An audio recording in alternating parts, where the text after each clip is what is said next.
CreepyCorner stories. Hey folks, before we dive into tonight's stories, I want to give a huge thank you to Kieran Tibbetts and Lisa Collin for supporting the channel and being amazing members. If you'd like to help me keep creating these stories, feel free to become a member. It really helps the channel grow. I'm planning to continue exploring more than just the dark web tales, so if you enjoy what you hear tonight, you're in the right place. Now, grab your headphones, turn off the lights, and let's step into another amazing night with you and me together. Don't forget to subscribe, like, and comment below. It means the world to me and helps keep the horror alive. And tell me in the comments, what kind of story hits you the hardest? The ones that feel too real, or the ones that could actually happen to someone you know?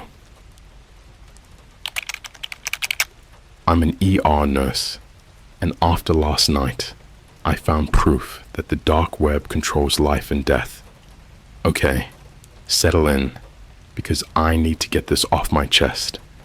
I'm still shaken, honestly. I've seen some stuff as an ER nurse, the kind of things that'd make most people throw up just hearing about them. But last night wasn't just gross or tragic. It was existential. It makes me question everything. I swear, after what happened, I think I found proof that the deep web isn't just a shadowy corner of the internet. It's a puppeteer pulling strings in our real lives, deciding who lives and who dies. This isn't some urban legend, folks. This is my life. I'm an ER nurse, and after last night, I found proof that the dark web controls life and death. Part 1, the usual chaos. So, picture this. It was a Tuesday night, which in ER terms usually means a steady stream of, why did I try to skateboard down those stairs? And my kid stuck a LEGO up their nose again. You know, the usual. I'd just finished a 12-hour shift that felt more like 24, smelling faintly of antiseptic and despair. My feet ached, my brain was fried, and all I wanted was my cheap instant coffee and to scroll through TikTok until my eyes glazed over. We'd had a particularly rough few hours. A multi-car pileup on the interstate earlier that afternoon had flooded us with trauma cases. 1 minute, I was stitching up a guy who tried to fight a squirrel for a dropped pretzel. True story, never a dull moment. The next, I was elbow deep in a code blue, trying to bring back a young woman who'd been ejected from her car. It was messy, frantic, and ultimately unsuccessful. She was pronounced dead right there on the table, and the quiet resignation that follows such moments always hits hard, no matter how many times you've experienced it. Her family was in the waiting room, and the wails that erupted when the doctor delivered the news echoed through the whole department. It's a sound that never leaves you. After that, things slowly started to calm down, or at least shift to the usual late-night mix of flu symptoms, minor injuries, and the occasional weird ingestion. Like I said, never a dull moment. I was charting notes, trying to recall if I'd even had time to eat my sad, lukewarm McDonald's burger from earlier when the ambulance bay doors hissed open again. Great. Another one. This one wasn't a siren blaring, lights flashing emergency. It was a single ambulance, quiet, rolling in almost apologetically. The paramedics looked off, not stressed or tired, which is their default setting, but something else. Nervous. One of them, a grizzled guy named Frank, who's seen it all, caught my eye and just gave a tight, almost imperceptible shake of his head. My stomach dropped. That gesture, from Frank, always meant something truly messed up was coming through those doors. They wheeled in a young man, probably early 20s, pale as a ghost, but conscious. He was strapped to a gurney, his eyes wide and unfocused, staring up at the fluorescent lights. No visible trauma, no obvious bleeding, but there was a stillness about him that was deeply unsettling, like a mannequin. "What do we got, Frank?" I asked, grabbing a fresh pair of gloves. Frank sighed, rubbing the back of his neck. "Name's Alex. Found him slumped outside a Starbucks downtown. No ID, just his phone. Unresponsive, but breathing. Pupils dilated, barely reactive. BP's stable, pulse is thready, but there. No signs of struggle, no drugs in his system that we can tell, but he's completely out of it. Like he's present, but not here." I looked at Alex. His mouth was slightly agape, and he occasionally made a soft, guttural sound, almost like a whimper, but without any real emotion behind it. His clothes were clean, fairly new sneakers, designer hoodie. Not homeless, not a junkie, at least not visibly. Just empty. "Any idea what happened?" I asked, checking his vitals myself. Frank leaned in, lowering his voice. "This is the weird part, Sarah. Before we got there, a beat cop was already on scene.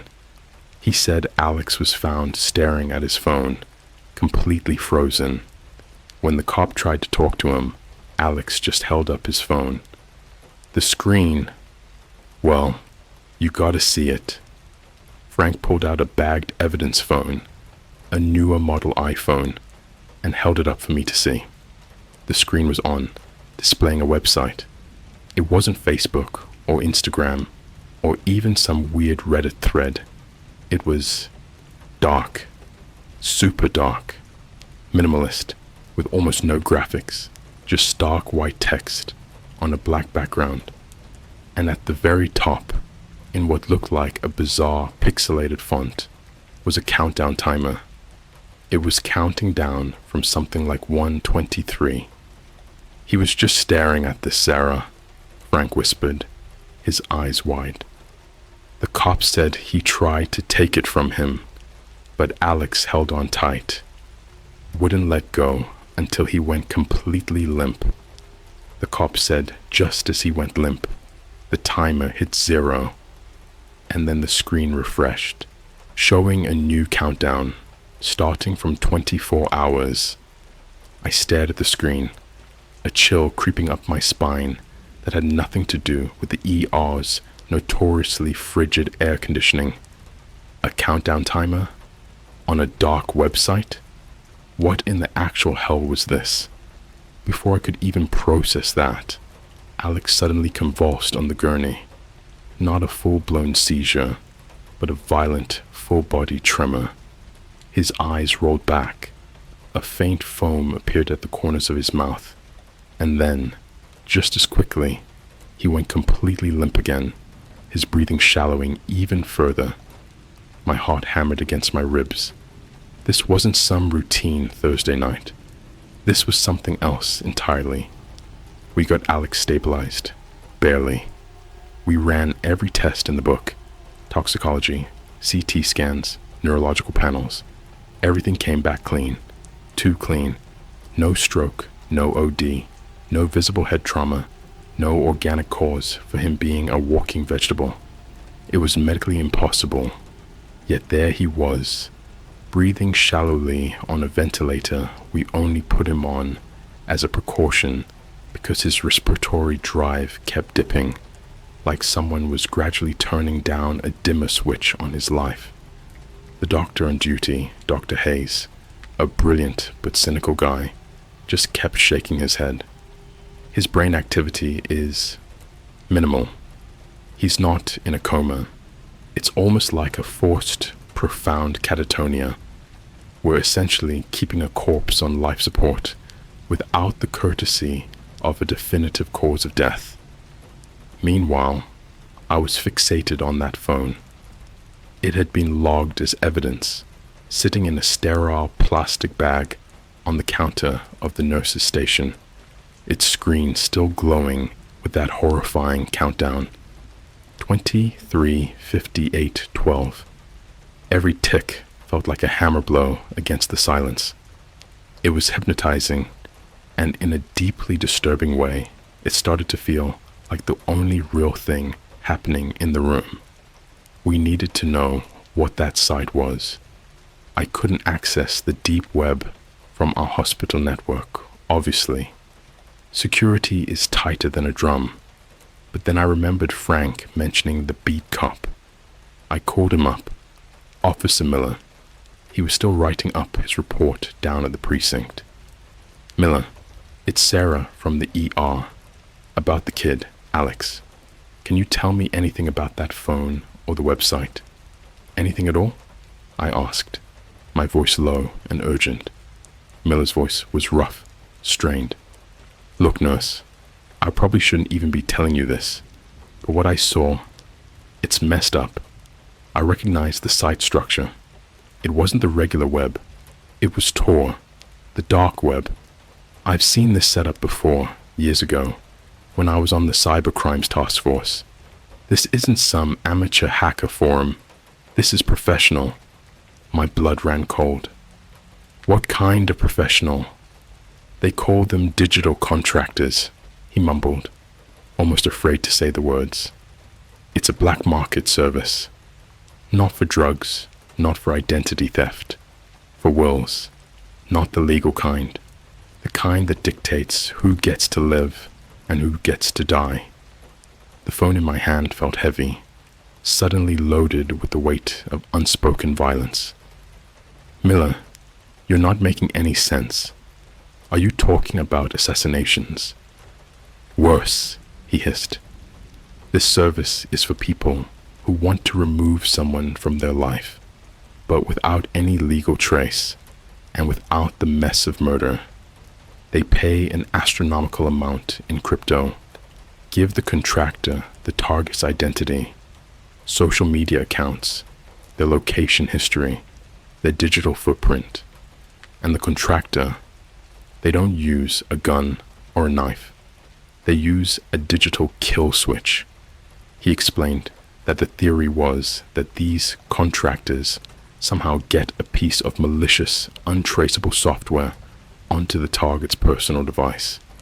It doesn't steal data. It doesn't crash the system. It does one thing. It slowly, subtly compromises the target's autonomic nervous system through neuro-linguistic programming and flashing almost subliminal patterns on the screen. It bypasses all firewalls, all psychological defenses, and essentially convinces the body to shut down. The countdown? That's the timer for the body to complete its final, fatal shutdown protocol.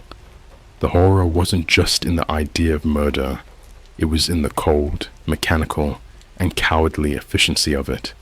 It was brutal because it was clean. Why the 24-hour reset? I asked, my voice a shaky whisper. The timer hitting 0 is the delivery confirmation for the client, Miller explained. It proves the job is done. The new 24-hour timer is the grace period. The contractor gives themselves one full day after the target is dead to ensure there is no chance of medical revival and to completely wipe the digital trace. If the target is somehow revived before that second countdown hits 0, the client doesn't pay and the kill switch re-engages. I looked down at Alex. A medical mystery? Number. A murder victim with the evidence lying right here. A glowing, ticking bomb in a plastic bag. My gaze drifted back to the phone. 23:57. Then I had the kind of horrifying, sick realization that makes the air feel thick and poisonous. We didn't have to break the security protocol to look at his phone. Alex's Face ID was still logged in. He was, technically, the owner. I looked at Dr. Hayes, then at the tech. I couldn't articulate the full, insane horror story Miller had just told me. Not yet. They'd think I was crazy, so I stuck to the only piece of medical logic I had left. Dr. Hayes, I need to check his recent contacts. Maybe he was messaging someone right before he collapsed. It could be a clue. The phone's evidence, but we need to try. Hayes frowned. It's bagged, Sarah. Chain of custody. This man is dying from something we can't diagnose, I said, putting as much desperate gravity into my voice as I could. We need to override this. If we find a contact, we save his life. Hayes hesitated, then gave a curt nod. Fine, but I need to supervise, and we use his biometrics. We carefully unzipped the bag. The phone was cold in my gloved hand. I held it up to Alex's face. His eyes, though wide and vacant, were enough. The phone unlocked with a quiet click. The screen was immediately taken over by that black, stark website and the relentless countdown. 23:56:01. Get out of the browser. Check his texts, Dr. Hayes urged. I swiped down from the top, bringing up the control center, and closed the browser. I navigated to his recent apps, and that's when I saw it. The last app he had open before the browser was Instagram, but it wasn't his profile. It was an account I instantly recognized. A famous, beautiful travel influencer with millions of followers. The kind of person who posts pictures of themselves eating overpriced pastries in front of the Eiffel Tower or doing yoga on a Bali beach. The kind of life that screams perfect, untouchable, and filtered. Alex's direct messages to her were open. The last message he had typed, the one he was probably staring at when the digital kill switch deployed, was still in the composition box. It was a pathetic one-line plea, sent hours ago, totally innocuous, completely ignored. Something about meeting up for a coffee at the Starbucks, where he was found. My eyes darted back to his Instagram feed. The influencer had posted a story only 15 minutes before Alex was found. It was a selfie, smiling, holding a cup of coffee. The caption was a dismissive, cruel phrase. Sorry, I only hang out with people who understand the value of time. Then I noticed something else on the website, something the police officer hadn't mentioned. Below the countdown, in slightly smaller, even more pixelated text, was a rotating display of recent kills. They were listed by a random 4-digit number and a brief cryptic detail. One caught my eye. Number 4, 721, status confirmed. Target, unfaithful partner. Location, London, UK. Time since kill, 48 hours. Notes. Subject's last digital interaction was a post to r/AITA about a disagreement with spouse. Then another, even more chilling. Number 8, 803. Status confirmed. Target, career rival. Location, Seoul, ROK. Time since kill, 96 hours. Notes. Subject's last digital interaction was an Amazon purchase of a single, small bouquet of flowers. These weren't just random people. They were specific. Their last human moments were boiled down to a terrifyingly mundane digital footnote. And then Alex's listing suddenly popped up, appearing under the new countdown. Number 9092. Status pending. Target, obsessive stalker. Location, downtown, USA. Time since kill, 0 hours, 0 minutes, 15 seconds. Notes. Subject's last digital interaction was a direct message to public figure. Obsessive stalker. That's what they called him. That's how his death was being marketed. I looked at the beautiful, vacant face of the young man on the gurney, his life literally being erased by a line of code, and I knew, with a certainty that chilled me to my core, that the deep web wasn't just a place for twisted videos and illegal markets. It was a service, a cold, efficient, murderous service that was actively reaching out of the screen and into our veins. And now, I was holding the murder weapon, and the countdown was still ticking. 23, 5500. The phone felt like it was burning a hole through my glove. I was staring at the screen, at the horrific clinical precision of number 9092.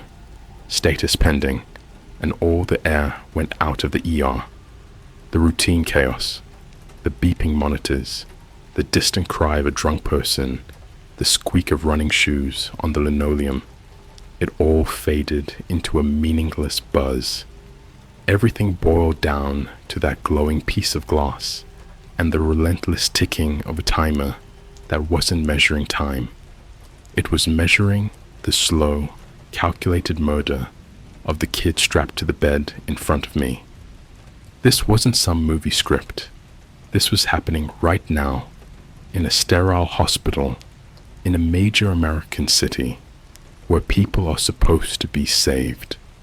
The sheer, audacious casualness of it, that someone could pay crypto and have another human being's life snuffed out because they were a nuisance to a social media feed. It was a level of cold malice I didn't think was possible outside of history books. Part 3. The Digital Echo and the Human Glitch. Dr. Hayes and the scrub tech, bless their oblivious hearts, were only focused on the Instagram message. Obsessive stalker? Hayes muttered, adjusting his glasses. Well, that explains the target. But what about the kill switch you mentioned, Sarah? He needs an actual medical intervention. I couldn't tell him the truth. Not yet. Not the whole digital contractor and autonomic shutdown psychobabble. He'd put me on a psych hold. I had to focus on the immediate, tangible horror. The phone, the website, the ticking clock, 23, 5410. Look at the data, doctor, I urged, pointing a shaking finger at Alex's profile on the website. This isn't a heart attack or a drug overdose. It's too specific.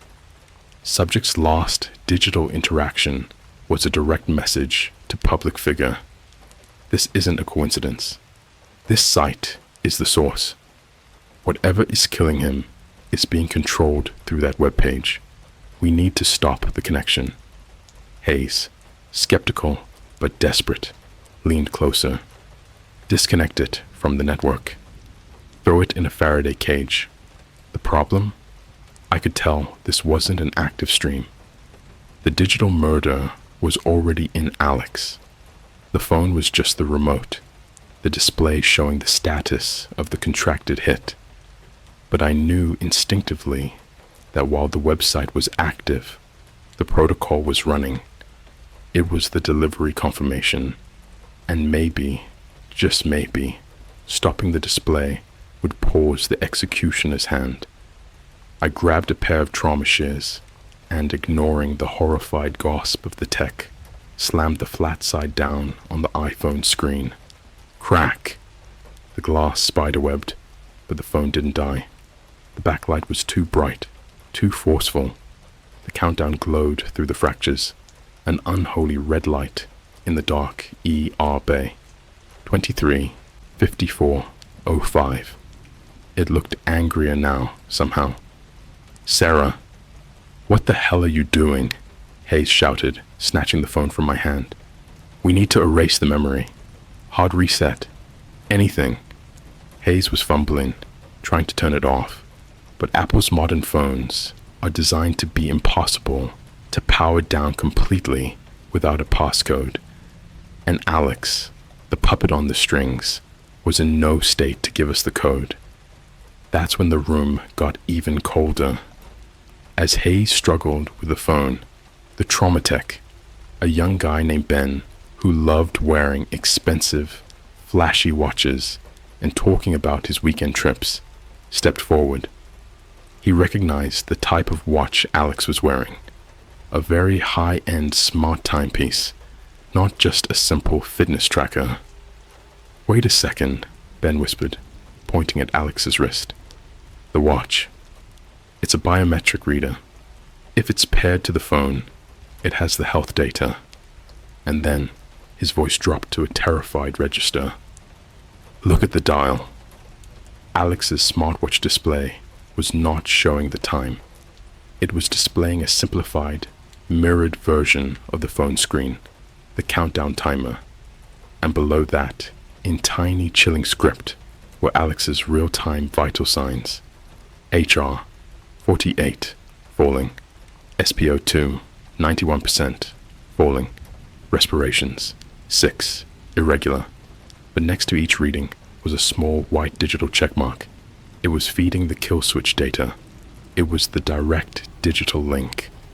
The monitoring technology that was supposed to keep him healthy was being weaponized to kill him.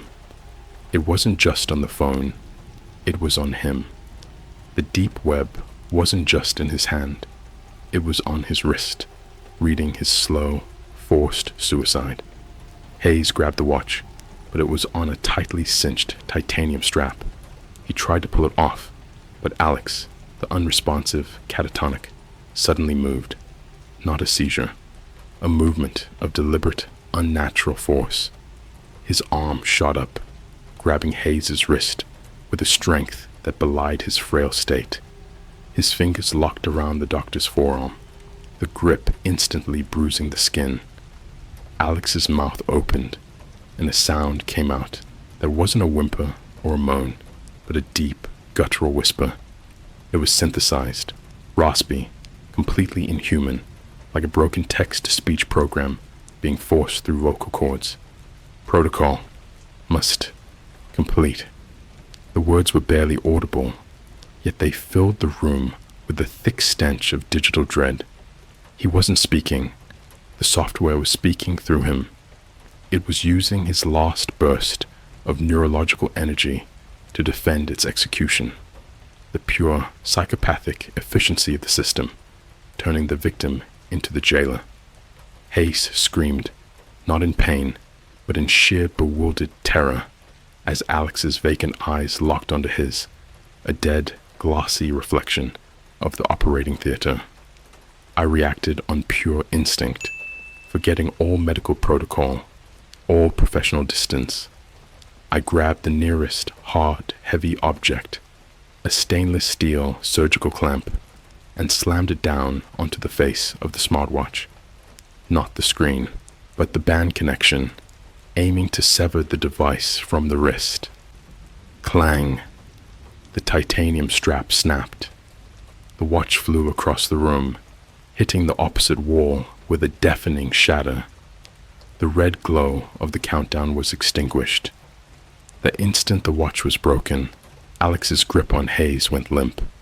His arm flopped back onto the gurney. The synthetic voice was gone. He was still catatonic, but the terrifying artificial resistance was gone. Hayes stumbled back, cradling his bruised forearm. He was pale, his eyes wide, finally seeing the horror I'd been seeing. What the hell was that, Sarah? He was defending the clock. I looked down at Alex, his breathing now almost imperceptible. The digital echo in the room quieted. I knew we'd only bought time. The kill switch was still deployed. The main server still had him marked as status pending. We'd only severed the display. I looked at the broken phone, still pulsing with that malevolent red glow. 23, 53, 50. The countdown was still running. It was still a race against an invisible digital executioner, and I realized the most terrifying truth of all. This service wasn't just killing people, it was forcing them to cooperate in their own destruction, using their own technology and their most vulnerable human emotions as the payload. And then a thought hit me, one that made my blood run colder than any ER night. If this service exists, and if it's that efficient, how many unsolved heart attacks or sudden inexplicable strokes that have rolled through our doors in the last few months weren't medical mysteries at all, but quiet, contracted hits? I was holding a piece of evidence that could expose a global murder market, and I had 23 hours and 53 minutes left to save the first confirmed victim I'd ever seen. My hands were shaking so hard I could barely pull off my gloves. The smell of fear was almost as strong as the lingering copper scent of blood from the trauma bay.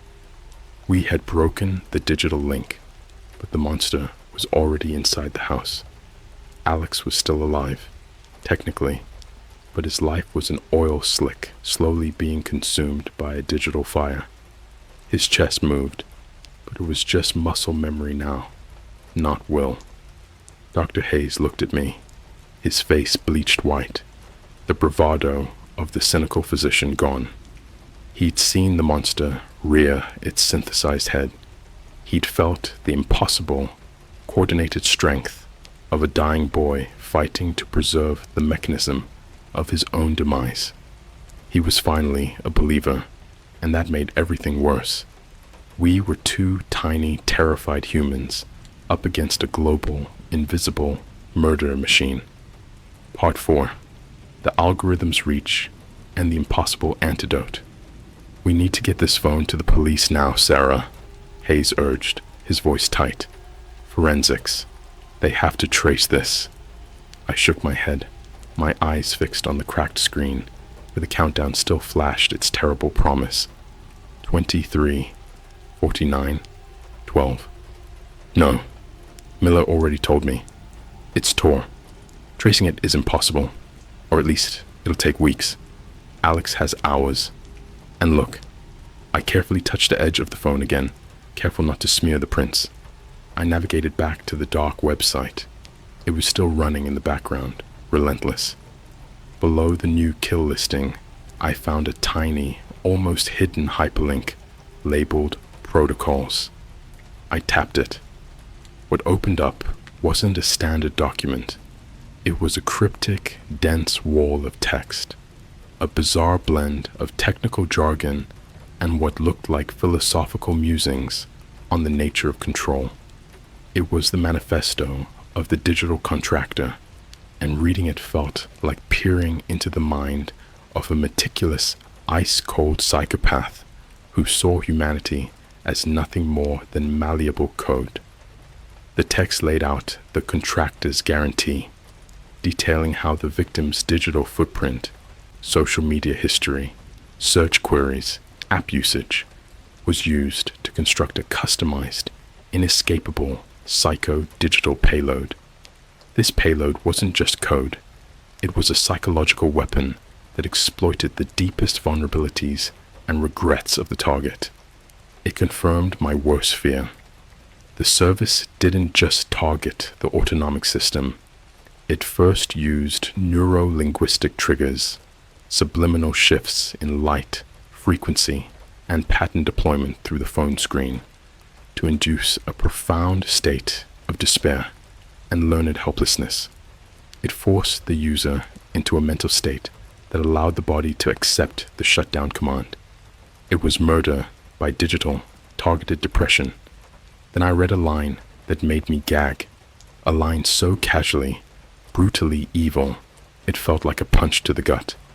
The successful termination is predicated upon the subject achieving a state of total digital resignation, TDR. The system confirms TDR when the subject's final digital interaction is an unfulfilled plea or request, signaling the ultimate despair that their life has no human resonance. They die because they realize they are alone, and the code simply makes that realization final. Alex's pathetic, ignored DM to the influencer. It wasn't a coincidence.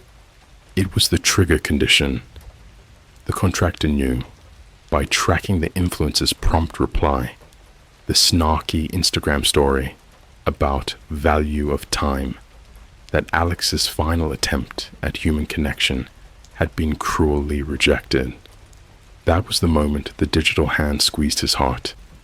I scrolled desperately, my eyes blurring over the technical schematics and the repulsive philosophy, until I hit the last section, the antidote. It wasn't a medical cure. It was a list of reversal conditions: digital isolation, complete disconnection from all personal smart devices until the countdown expires. We had done this with the watch, but the core issue remained. Emotional counter conditioning, ECC, introduction of an immediate, overwhelmingly positive and genuine human interaction that directly invalidates the psychological trigger. The interaction must be physical, genuine, and unfilterable to bypass the TDR state. Active will reclamation, AWR. The subject must demonstrate a conscious, voluntary action against the protocol's core command before the countdown hits 0. This was utterly insane.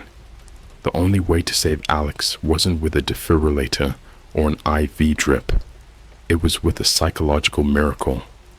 We had to perform a non-digital, non-medical intervention to counteract a purely digital murder. "Hayes," I whispered, holding up the phone, showing him the chilling text.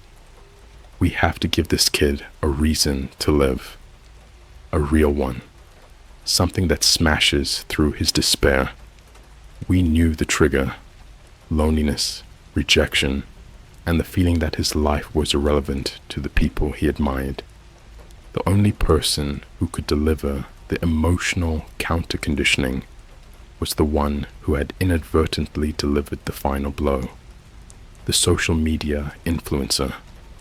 The one who had callously posted a story about value of time while Alex was freezing up on the sidewalk outside her usual Starbucks. I found her account again on the cracked screen. She was one of those hyper-famous personalities, the kind who spends their life in airports and designer hotels. I looked at the geotag on her latest story, a high-end, exclusive hotel overlooking Central Park in New York City. We were 1,000 miles away. "We need her here," I told Hayes, my voice cracking with desperation. "We need her to touch him, talk to him, tell him he matters. It's the only antidote." "Sarah, that's insane. She's a celebrity, 1,000,000 miles away, and you want her to fly across the country to talk to a stranger she barely knows and probably views as a stalker because a dark web manifesto told you to." "Yes, because the alternative is watching this boy die right here, clinically clean, officially an anomaly, but actually a grotesque murder." I had an idea, a reckless, monstrous idea that only the pure terror of the situation could justify. I looked at the influencer's profile. She had millions of followers, a pristine, manicured life. She lived and died by her image. I grabbed the evidence phone, the broken screen, a mirror reflecting my own grim determination. I opened her Instagram DM. My fingers, steady now with a cold resolve I didn't know I possessed, typed a message. It wasn't a plea. It was a threat. A psycho-digital threat that used her own weapon, social media, against her. I took a high-resolution photo of Alex, strapped to the gurney, his face pale and dead-looking, with the cracked phone screen prominently placed in the foreground, the glowing red numbers of the countdown unmistakable: 23, 48, 40. I sent it to her. Then I typed the caption: "Your stalker is dying. He is patient number 9092 on a deep web assassination service called Digital Contractors. The final trigger was your post 15 minutes before his collapse. You are the only person who can reverse the protocol.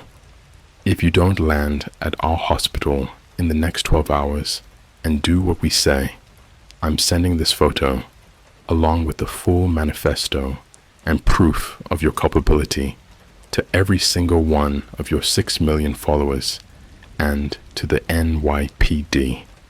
Your brand will be the first digital accessory to murder in history. The clock is ticking for your career too. I hit send.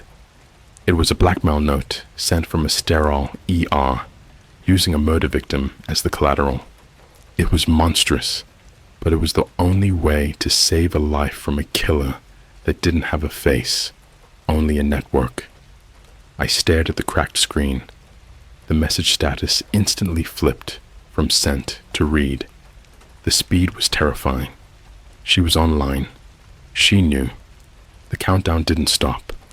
23, 48, 30. Now we waited to see which would win, human vanity or human life.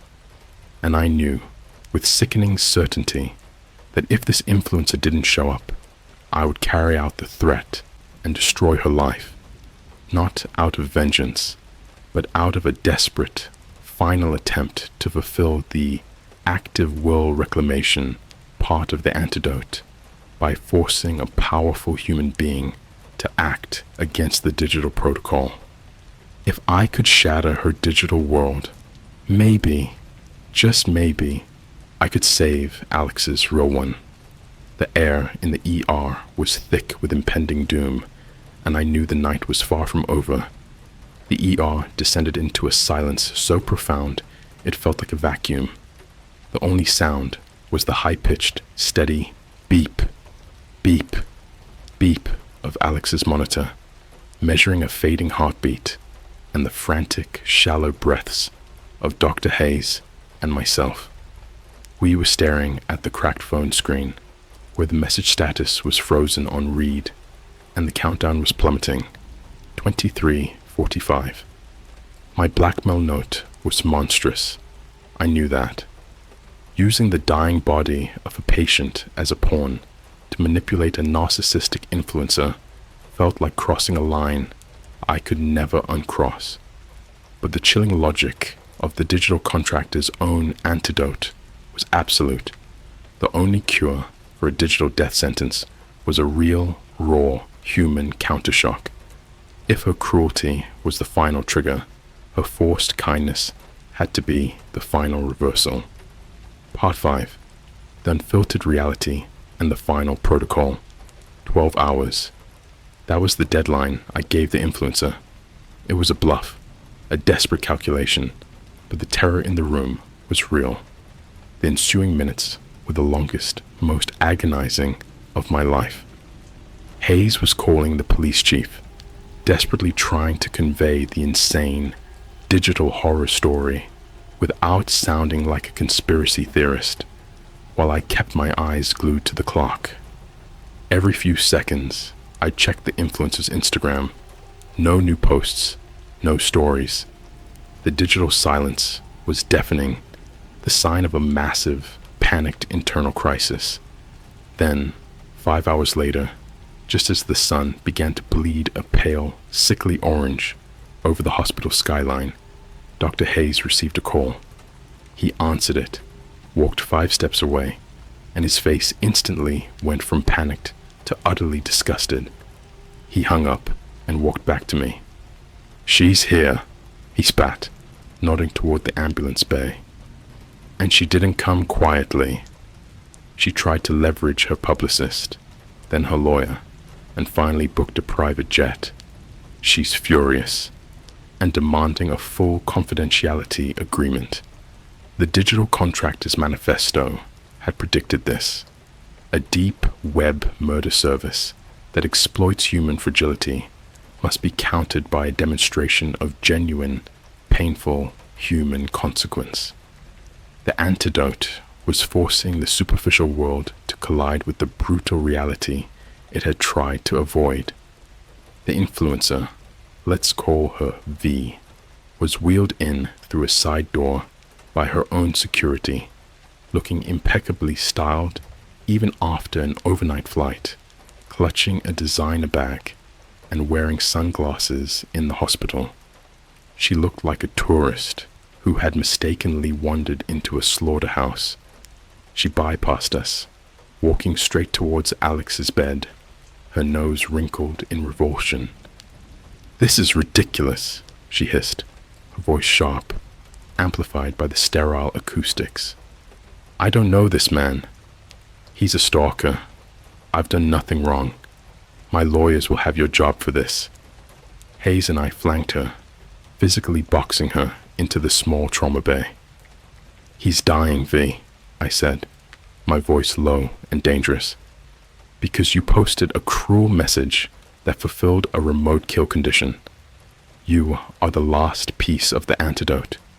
You need to perform emotional counter-conditioning, ECC, now." She pulled off her sunglasses, and I saw the raw, terrified panic in her eyes, stripped of the Instagram filter. This was the real V, shallow and frightened. "What does that even mean? Do you want me to pose with him?" "No," I growled. "You are going to tell this boy, the one you dismissed as irrelevant, that he is valued. You are going to apologize, genuinely, and you are going to touch him. No cameras, no audience, just real contact." She recoiled, her face contorted. "Touch? I don't touch strangers. I have a brand to protect." "Your brand is accessory to murder," Hayes whispered, his voice shaking with righteous fury. "Do it, or I let Sarah destroy every facet of your curated life." Her face crumbled. The fight went out of her. It was the moment she realized her 6 million followers meant nothing in the face of death. She knelt beside the gurney, trembling, looking down at the vacant face of Alex. "Alex," she choked out, the words sounding alien on her tongue. I'm sorry. I never meant to hurt you. That post, it was stupid. You are a person. You matter. You are not irrelevant." It was a pathetic, rehearsed apology, utterly devoid of feeling. I watched Alex's monitor. Beep, beep, beep. No change. The HR remained low. The protocol was not fooled. The machine required truth. "That's not enough," I yelled, my voice echoing off the tile walls. "Mean it. Look at him. He's dying because of your apathy. Fight for him." V's eyes darted to the monitor, then to Alex's face. She finally saw not a stalker, but a consequence. Something shifted in her. She reached out and with visible revulsion laid her hand on his forehead, brushing the clammy hair back. Then she started to cry. Real, ugly, streaming tears, smudging her flawless makeup. She wasn't crying for Alex. She was crying for herself, for the terrifying vulnerability of being human, for the awful realization that her perfect digital life was built on such a callous, fragile foundation. "I am so sorry," she sobbed, the words tumbling out of her, raw and unguarded. "I'm a horrible person. We're all horrible. We think we can treat people like non-player characters on a screen. You are real. Please, don't die. I'll buy you coffee. I'll stop posting for a year. Just please, live." It was the first unfiltered, honest moment of her entire digital life. And that's when the monitor flatlined. A long, steady, chilling. "Code blue," Hayes screamed, lunging for the defibrillator paddles. But just as he grabbed them, a horrifying, almost subliminal clacking noise erupted from Alex's throat. His body seized violently, not like a seizure, but like a puppet whose strings had been snapped taut. Then his eyes, which had been empty and vacant for 5 hours, blinked. Once, twice. They focused, slowly, painfully, on the face of the sobbing influencer, whose hand was still on his forehead. He coughed, a deep, rattling cough, and his breathing hitched, then resumed a slow, shallow, but now voluntary rhythm. The monitor, still flatlining, suddenly roared back to life with a frantic, spiking rhythm. The heart rate shot up to 120, then stabilized at 80. The machine was confused, but Alex was back. He looked at V, at the tears streaming down her face, and then slowly, a single, tiny, heartbreakingly real tear tracked down his own temple. He had performed the active will reclamation, AWR. He chose life, not because V was beautiful or famous, but because she had finally proved the digital assassin wrong. He was not irrelevant. His pain had forced a stranger into an act of messy, real humanity. I rushed back to the cracked phone. 23:45. The countdown was still running, but as I looked, the screen flickered violently. The ominous black background shifted, replaced by a wall of cascading nonsensical code. The entire operating system was seizing. Then, the countdown text scrambled into garbage data. Correct, percent, correct, ampersand, correct, percent, ampersand, correct, percent. And then, finally, with a soft, final pop of the internal speaker, the screen went dark. The phone was dead. Not powered off, but permanently bricked. The connection was severed. The antidote had worked. Alex lived.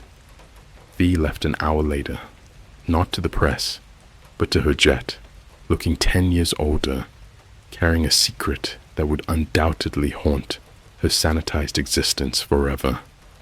Alex stabilized over the next few days, regaining full consciousness. We kept the truth buried. Officially, he had suffered a rare, profound psychogenic seizure triggered by stress. But I know what I saw. I have the medical reports with 0 findings, the police report with a suspicious phone logged, and the memory of a voice whispering, "Protocol must complete." I still have the broken smartwatch hidden away.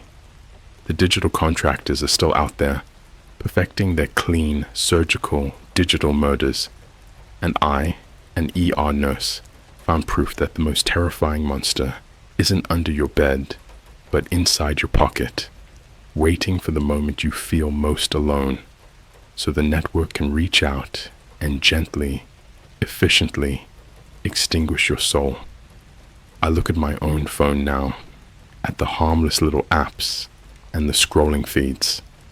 I wonder if someone out there is watching my digital footprint, and I keep my interactions real, messy, and loud, because I know the cold, quiet efficiency of the deep web is just waiting for the moment you finally succumb to total digital resignation. Don't let it win. Don't die alone online.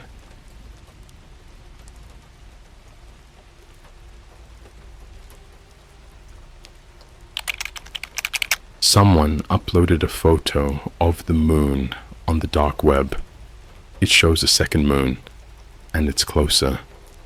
Alright, so gather round, folks, and let me tell you something that's been messing with my head for the past few weeks. Seriously, I haven't slept right since, and every time I look up at the night sky, I get this knot in my stomach. You know how it is. Sometimes you just stumble into something online that you wish you hadn't. For me, it wasn't some cursed video game or a viral prank gone wrong. It was a picture of the moon. And yeah, I know what you're thinking. Big deal, a moon pic. But trust me, this wasn't just any moon pic. So, I'm just your average dude, 26, living in a kind of cramped but cozy apartment in Brooklyn, working my 9 to 5 at a marketing agency. Pretty boring, right? My main hobbies are binge watching true crime docs, scrolling through TikTok until my eyes burn, and occasionally dabbling in some urban exploration. Nothing too wild, just abandoned factories and stuff. I've always been fascinated by the unknown, the hidden corners of the internet, the stories that get whispered in hushed tones. It's why I sometimes dip my toes into the deep web, not for anything illegal, just curiosity. Like, what kind of weird stuff is actually out there beyond your standard Google search? I use a VPN, a secure browser, all the usual precautions. I'm not an idiot. I just like to peek behind the curtain. A few weeks ago, I was doing my usual late night deep web crawl. You know, just bouncing around forums, checking out some weird conspiracy theory sites, seeing what kind of bizarre art people are posting. I'd had a particularly rough day at work. Another client meeting that felt like pulling teeth. Another lukewarm Starbucks latte that cost an arm and a leg. I just wanted to switch off and get lost in something else. I landed on this obscure image board, one I hadn't seen before. It was pretty bare bones, mostly black text on a dark gray background, no fancy graphics. Just a bunch of random posts, a lot of encrypted messages, the usual deep web mishmash. I was scrolling through, about to close the tab and call it a night, when one post caught my eye. The title was just Luna. No description, no tags, just that single word. And next to it, a thumbnail. It was a picture of the moon. Now, I love space, so I clicked it. The image loaded slowly, pixel by agonizing pixel. It was a high-resolution photograph, clearly taken with some serious astronomical equipment. The moon, our familiar friend in the sky, was there, all pockmarked and cratered, just as you'd expect. But then, that's when I saw it. Floating slightly above and to the left of our moon, smaller but undeniably there, was another celestial body. It was distinct, perfectly spherical, and casting its own faint light. It looked like a smaller, slightly darker version of our moon, a miniature twin, except closer, much closer than it should be if it were just some distant planet or asteroid. It had visible features, shadows, a faint texture. It was like someone had taken a marble, painted it gray, and hung it next to a bowling ball in the sky. My heart immediately started pounding against my ribs. What the hell was I looking at? My first thought was that it had to be a hoax, some incredibly well-done Photoshop job. But the quality, it looked too real, too seamlessly integrated. I zoomed in, pixel peeping, looking for any artifact, any sign of manipulation. Nothing. It looked genuine. I refreshed the page, thinking maybe it was a glitch. The image reloaded. Same thing. 2 moons. Our moon and this other moon, just chilling there. I checked the metadata on the image, if you even can on the deep web. It was stripped clean. No date, no photographer, no location, just the raw image file. My mind raced. Was this some secret NASA photo? Some kind of classified astronomy discovery that had leaked?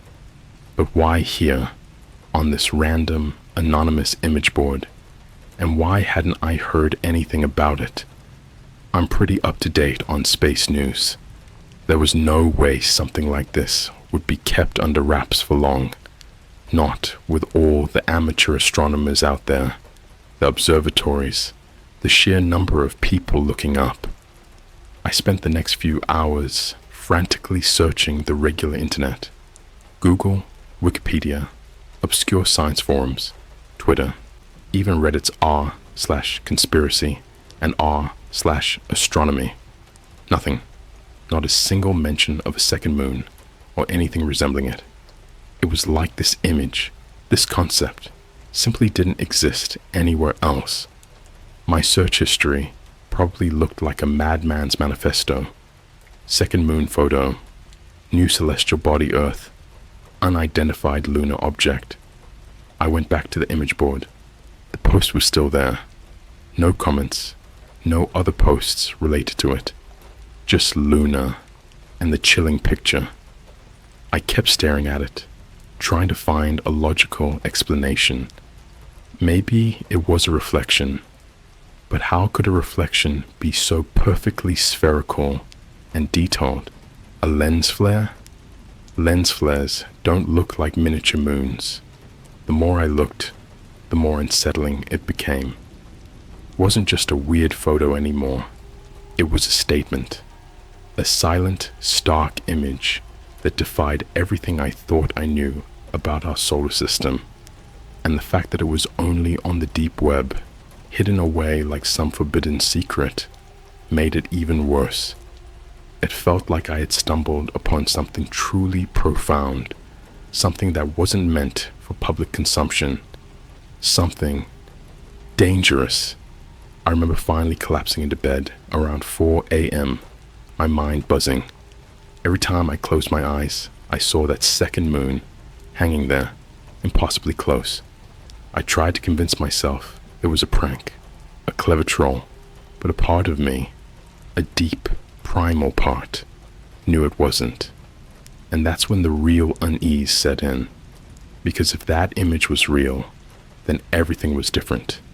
And someone, somewhere, knew about it. And they had chosen to show it to the darkest corners of the internet. Why? What did it mean? I had no answers, just a rapidly growing sense of dread. And this was just the beginning of my descent into this bizarre rabbit hole. I had no idea how much deeper it would go, or what I would find lurking in the shadows. All I knew was that I couldn't unsee it, and I couldn't stop thinking about it. The next few days were a blur of restless nights and hyper-caffeinated days. That picture, Luna, was etched into my brain like some kind of cosmic brand. Every time I looked out my window, the city lights shimmering below, my eyes would instinctively dart to the sky, searching, hoping to see something, anything. But it was always just our single, lonely moon, or often just clouds. The normalcy of it all felt like a mockery. I tried to act normal at work, chuckled at my colleague, Sarah's terrible jokes about Monday mornings, pretended to be invested in the new campaign for some artisanal kombucha brand, even managed a trip to the gym, running on the treadmill while my mind replayed the image over and over. But beneath the surface, a new kind of current was pulling me, a dark undertow of obsession. I couldn't shake the feeling that I'd seen something forbidden, something that wasn't meant for human eyes, or at least not my eyes. It felt like I'd accidentally opened a door to a room no one was supposed to know existed, and now I was standing in the doorway, staring into the abyss. My deep web dives became more focused, more desperate. I wasn't just casually browsing anymore. I was hunting. I went back to that same image board, scrolling through pages and pages of cryptic posts. I visited other obscure forums, chat rooms that felt like digital whispers in the dark, looking for any mention, any hint, any echo of Luna or a second moon. Nothing. It was a digital ghost, a singular anomaly in the vast, churning ocean of the deep web. This is where things started getting weird, even beyond the photo itself. I started noticing subtle changes in my surroundings. Not drastic, not immediately terrifying, but enough to prickle the hairs on the back of my neck. Small things, like I'd be walking down the street, headphones on, listening to some true crime podcast about a serial killer in the 70s, and I'd pass a homeless guy muttering to himself, and his words would suddenly sound distorted, like he was talking backward, or in some language I almost understood, but couldn't quite grasp. I'd whip my head around, but he'd just be staring blankly ahead, or gone. One evening, I was grabbing a late-night bite at the McDonald's near my apartment, the one with the perpetually sticky floors, and the faint smell of old grease. I was scrolling through Twitter, trying to distract myself from the endless loop of the lunar image in my head. There was a guy at the table across from me, maybe in his early 30s, dressed in a faded hoodie, hunched over his phone. Nothing unusual. But then, he slowly raised his head, and his eyes, dark and sunken, met mine. He didn't smile, didn't frown, just stared. And in his hand, I swear to God, he was holding his phone, and on the screen was that same goddamn lunar image. My breath hitched. I felt a cold dread spread through my chest. I quickly looked down at my phone, then back up. He was gone. His half-eaten Big Mac still on the table, but he was gone. I looked around frantically, but the McDonald's was mostly empty, save for a few late-night stragglers and the bored-looking cashier. My heart was pounding like a drum solo. Was I imagining things? Was I just projecting my obsession onto random strangers? Then there was the dream. Oh God, the dream. It started innocently enough. I was walking through Central Park, autumn leaves crunching underfoot, the air crisp and cool. A perfect, serene New York day. But then, I looked up, and there it was. Not just the one moon, but two. Our moon, huge and familiar, and next to it, the smaller, darker twin. But in the dream, it wasn't just floating there. It was moving, slowly, almost imperceptibly. It was getting closer. As it approached, the dream shifted. The serene park faded, replaced by a suffocating darkness. The second moon, now much larger, filled half the sky. It wasn't gray anymore. It was mottled, scarred, like decaying flesh, and on its surface, I could see things, indistinct shapes, like vast, sprawling cities made of bone and shadow. And then, I heard it. A sound that wasn't a sound, more like a pressure in my skull. A low, resonant thrum that vibrated through my very bones. It was the sound of something immense, something ancient, finally stirring, and I felt a terror so profound, so absolute, that I woke up screaming, drenched in sweat, my apartment pitch black and silent.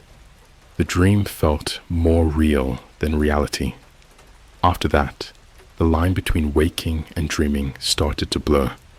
I started seeing flashes, a flicker in my peripheral vision of that second moon, even in broad daylight. A momentary distortion in the reflection of a window, showing two celestial bodies. My mind felt like it was fracturing, being pulled apart by the sheer impossibility of what I'd seen. I started documenting everything, not just the deep web searches, but the little things, the weird phrases I heard, the fleeting glances from strangers, the unsettling feeling of being watched. I bought a cheap notebook and started scribbling down dates, times, fragmented thoughts, desperately trying to find a pattern, a connection. One afternoon, I was at a bustling Starbucks, trying to focus on a new client pitch. The familiar aroma of burnt coffee and sugar usually brought me comfort, but not anymore. I was nursing a lukewarm iced coffee, laptop open, pretending to work. I overheard a conversation at the table next to me. Two women, probably tourists, were talking about a trip they took to the Himalayas. One of them, a woman with bright pink hair, casually mentioned, and you know, the most amazing thing was, at night, from up there, sometimes you could see two of them, like a faint, really small second moon. The locals called it the witness. My blood ran cold. My hand started shaking, rattling the ice in my cup. The witness. I hadn't imagined it. Someone else had seen it, and they were talking about it so casually, as if it were a common occurrence. But if it was, why was there no scientific record? Why was my deep web image the only proof I could find? I wanted to jump up, grab them, demand answers, but I just sat there, frozen, trying to process the enormity of what I just heard. The women laughed, dismissing it as a local myth, and moved on to discussing their next travel plans to Paris. I felt a surge of rage, then despair. They had seen it and dismissed it. They had brushed off a cosmic anomaly as folklore. That night, I went back to the deep web, a new fire in my belly, a new edge to my obsession. I wasn't just looking for the image anymore. I was looking for the uploader, the person who posted Luna. I wanted to know who they were, where they got it, what they knew, and I was willing to go to the darkest corners to find out. I stumbled upon a series of encrypted messages on a different forum, a forum even more obscure and unsettling than the last. These weren't public posts. They were private, fragmented communications, barely decipherable without a decryption key I didn't possess. But some phrases, some keywords, were clear enough to pierce through the digital static. Second harvest. The veil thins, and then hauntingly, they see us. Always. My search wasn't just for answers anymore. It was for survival. Because I was starting to believe that whoever posted that image, whoever knew about the second moon, they weren't just sharing a secret. They were issuing a warning. And I, the unwitting recipient, was now caught in a terrifying game. A game with stakes I couldn't even begin to comprehend. The cold dread I felt wasn't just from the unknown. It was from the dawning realization that the unknown was not just observing us, but was, in some chilling, inexplicable way, interacting with us. And I, with my insatiable curiosity, had just volunteered to be its next target. My descent was complete. My apartment wasn't a home anymore. It was a cage, a dimly lit bunker where I feverishly pursued a secret that was actively dissolving my sanity. Sleep became a luxury I couldn't afford, replaced by the relentless humming static of fear and the intoxicating rush of getting closer to the truth. My job? A joke. I started fielding calls from my boss, inventing increasingly convoluted excuses: severe flu, family emergency, sudden critical need to relocate, a distant aunt's bonsai tree.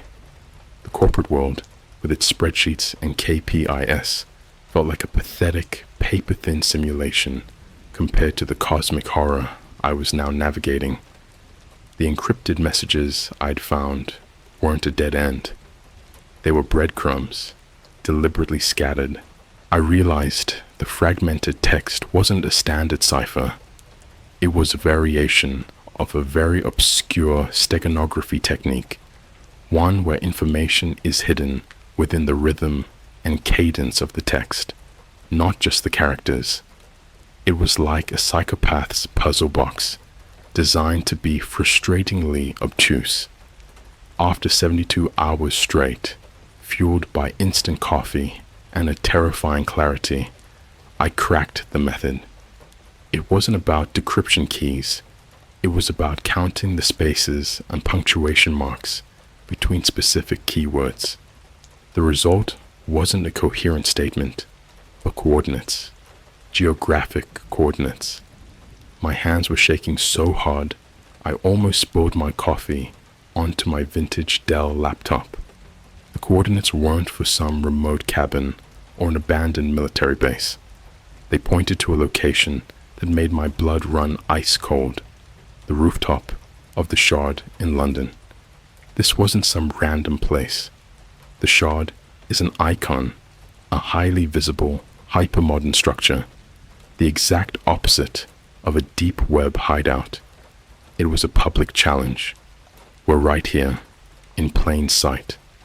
I booked the first flight to London a one-way ticket, maxing out a credit card without a second thought. The money didn't matter. Nothing did, except solving the lunar equation. The flight was a nightmare. Every passenger seemed to be looking at me too long. The flight attendant's smile felt manic and stretched. I kept checking my reflection in the tiny plane window, half expecting to see two moons staring back from the darkness outside. I was a man running on pure toxic adrenaline and the terrifying conviction that if I stopped, I'd cease to exist. Landing in London, the vast, grimy sprawl of the city felt less like a safe haven and more like a colossal, concrete labyrinth designed to trap me. I didn't bother with a hotel.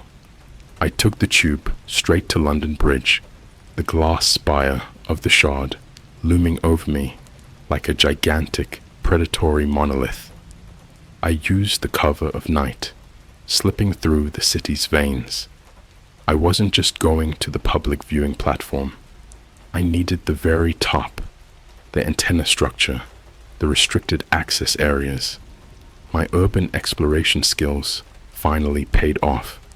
I spent hours studying schematics I found on some Russian engineering forums, identifying blind spots and access points.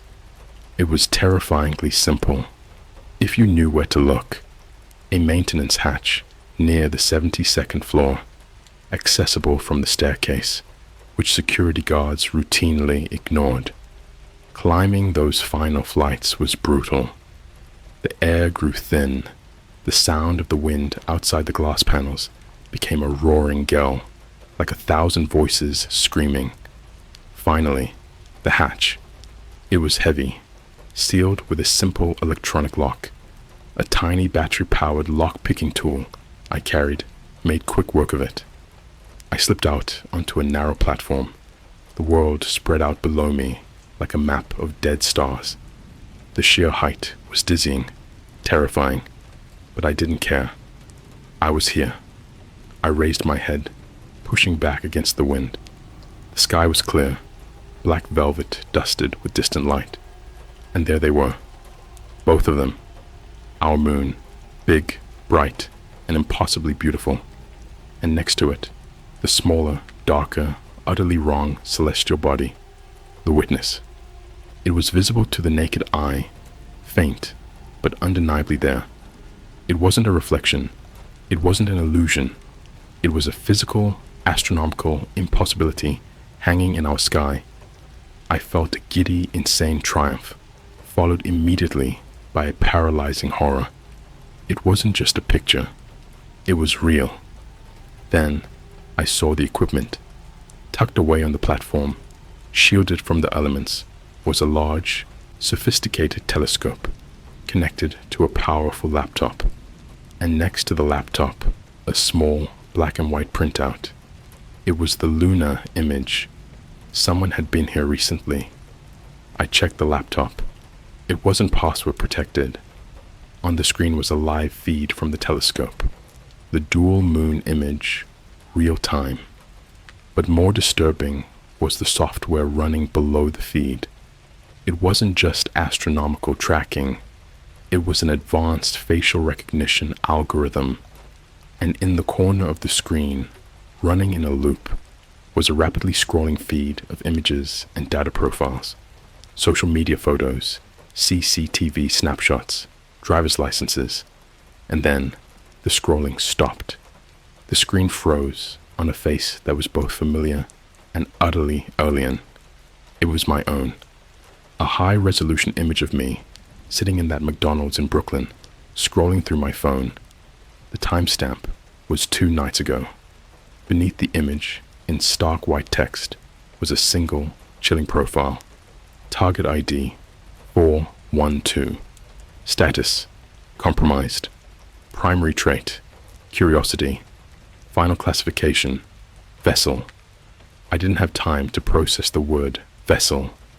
A sudden sharp noise cut through the wind, the metallic clack of the maintenance hatch I'd just come through closing.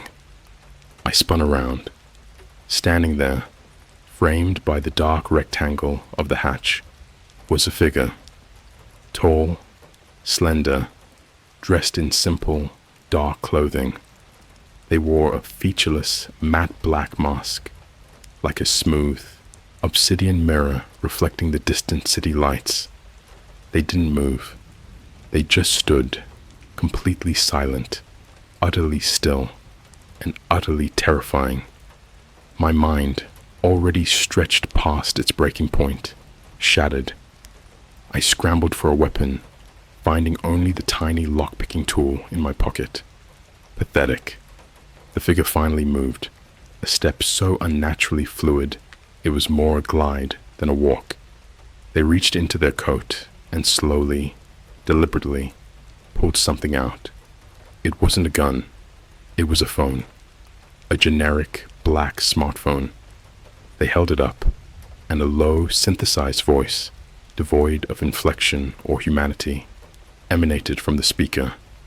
It was the same robotic voice that had been running the algorithm on the laptop. You should not have pursued the echo, target 412. Then, the phone screen illuminated. It was displaying a live feed from my own phone. My Reddit account, logged in to the r/no sleep thread where I was posting this very story. The process is accelerated. Dissemination is complete. And then, the mask tilted slightly, a movement that felt impossibly menacing. The voice continued, the synthesized tones whispering into the roaring wind, but the words were the most brutal, psychopathic thing I had ever heard. Did you think we wouldn't notice the little ripple? The tiny, pathetic little human sharing the picture on his primitive social platform. Every word you type, every breath you take, it all registers. We gave you the image, we provided the bait, and you, little vessel, swam right into the net. The witness is coming closer, and when it arrives, it won't be a spectator, it will be the door. And you, the one who saw it first, the one who told others, you are the designated host. Your curiosity was the algorithm. Your terror is the fuel. I tried to scream, but only a ragged gasp escaped my lips. I looked up at the two moons, then back at the silent, masked figure. I knew, with a sick certainty that sank into my soul, that this wasn't some government conspiracy or a cult. This was something ancient, inhuman, that used the internet, McDonald's, CCTV, and my own reckless curiosity as its tools. The figure raised their hand. A flash of silver. Not a knife, but a small, sleek drone, no bigger than my palm. It hovered for a second, then zipped past me, heading straight toward the laptop. A faint click, and the laptop screen went black. Enjoy the end of the night. Target 412. The dawn is for the new harvest. Then, the figure was gone, vanished back through the maintenance hatch with impossible speed, leaving me alone on the precipice of the tallest building in London, with the two moons staring down. I was terrified, yes, but underneath the fear, a cold, hard truth solidified. I hadn't found the secret. The secret had found me, and now I was transmitting it. My story, my words, were the infection, and the world was about to catch the fever. I'm still here, on the Shard. I can't go down. I look out over London. It's a vast city, full of life, full of oblivious people sleeping. I look up. The smaller moon is definitely, visibly, larger than it was an hour ago, and I can hear the humming again. Not the wind, the resonant thrumming from the second moon, and it's getting louder. The wind up here on the Shard isn't just air moving, it's a living thing, a hungry entity clawing at my skin. I'm huddled against the cold glass, looking out over London, which is still blissfully, maddeningly asleep. I know what I should do. Call the police, scream, throw myself off the edge to end this horrifying fever dream. But I can't move. The paralyzing terror has shifted, curdling into something cold, lucid, and almost curious. The vessel classification the algorithm gave me now feels less like a threat and more like a designation of purpose. I am the transmitter, and this story, right now, is the infection spreading. My phone battery is critically low, but that hardly matters. The masked figure showed me my own Reddit thread, my own words being monitored in real time. They aren't just reading this, they're watching it spread. This entire experience, from the moment I clicked the thumbnail in Brooklyn to my current shivering perch in London, was a meticulously crafted experiment in viral fear, a brutal exercise in psychological warfare designed to prepare a host, me, and distribute the payload, this narrative. I focused my camera on the sky again. The jewel moons were unmistakable. Our familiar companion and the witness. It has grown visibly larger. I'm not talking about parallax or optical illusion. This is genuine orbital mechanics being violated. It is closer, and with the increasing proximity, the humming sound, that low-frequency resonant thrum, is now a physical pressure, a constant dull ache in my inner ears and the back of my skull. It feels like the whole atmosphere is being squeezed, pressurized by a colossal silent force. I finally managed to stand, stumbling back to the telescope. The laptop is dead, but the equipment is still transmitting data via some shielded connection. The image on the dead screen, the one of me labeled VESSEL, is burned into my mind. I need to understand what they meant by the new harvest. I fumbled with the telescope's focus knob, ignoring the screaming protest of the wind. I didn't want the broad view. I wanted detail on the witness. As the image sharpened, the truly psychopathic nature of this horror revealed itself. The surface of the smaller moon isn't just dark and scarred. It's structured. It's covered in massive, repeating geometric patterns that look less like natural geological formations and more like colossal, impossible architecture. Think of the most terrifying, inhuman, brutalist architecture, scaled up to a lunar size, and built from a material that looks like solidified nightmare. There are spires that reach into the blackness, trenches that cut across the surface like surgical scars, and at the center of the largest visible crater, a feature I hadn't noticed before, is a central aperture, a perfectly circular, impossibly deep hole that looks like the pupil of a colossal, unblinking eye. And from that pupil, a dim, sickly yellow-green light pulses, timed precisely with a thrumming sound. Thrum, pulse, thrum, pulse. It's not a moon. It's an object, a construct, and it's not just observing, it's emitting. My attention was drawn to the laptop again, even though it was off. Something was taped to the underside of the keyboard, a small, flimsy, disposable burner phone. I snatched it up. It was already on. The screen displayed one app, a deep web chat client, and in the chat log, a final chilling message had just arrived, time-stamped seconds ago. It was from the user LUNA. Luna, target 412. Your performance is exceptional. The fear feedback loop is successful. Hundreds of thousands of minds are now processing the anomaly. The collective dread has stabilized the entry vector. Luna, observe the local effects. The preparatory phase is always the most enlightening for the host. Go to the viewing deck, quickly. The message didn't sound threatening. It sounded clinical, like a peer review. I felt a surge of pure, self-loathing compliance. I'm doing exactly what they want. My pursuit, my terror, my telling of this story. It was all part of the plan. I was a puppet, and my strings were woven from the fabric of my own curiosity.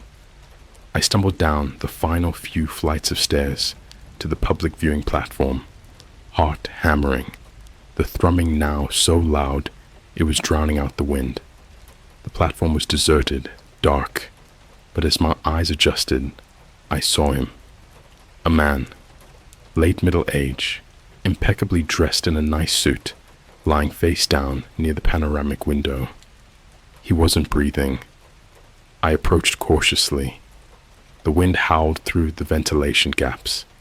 I knelt down and reached out, touching his shoulder to roll him over. His body was already stiff, but it wasn't the rigor mortis that made me gag and recoil. It was his face. His expression was one of absolute, unholy terror. Eyes wide, mouth stretched in a soundless scream. But that wasn't the worst part. His eyes and mouth, every orifice on his head, were neatly, carefully, and brutally sealed shut. Not sewn, not glued. The skin had been pulled taut, fused over the gaps, leaving his features disturbingly smooth, like a mannequin that had been inexpertly repaired. It was a terrifying, psychopathic piece of work, a meticulous act of surgical violence that spoke not of rage, but of cold, calculated purpose. And taped to his breast pocket was a small plastic card, a security badge. Beneath his name, in bold black lettering, the shard head of night security. He hadn't been killed randomly. He had been silenced. A prophylactic measure taken by the masked figure after they left me, ensuring no one could interrupt the entry vector. The psychopath wasn't just observing my fear. They were clearing the path for something else, something far, far worse. I looked at the window he was facing, the massive glass pane that gave tourists their spectacular view of London.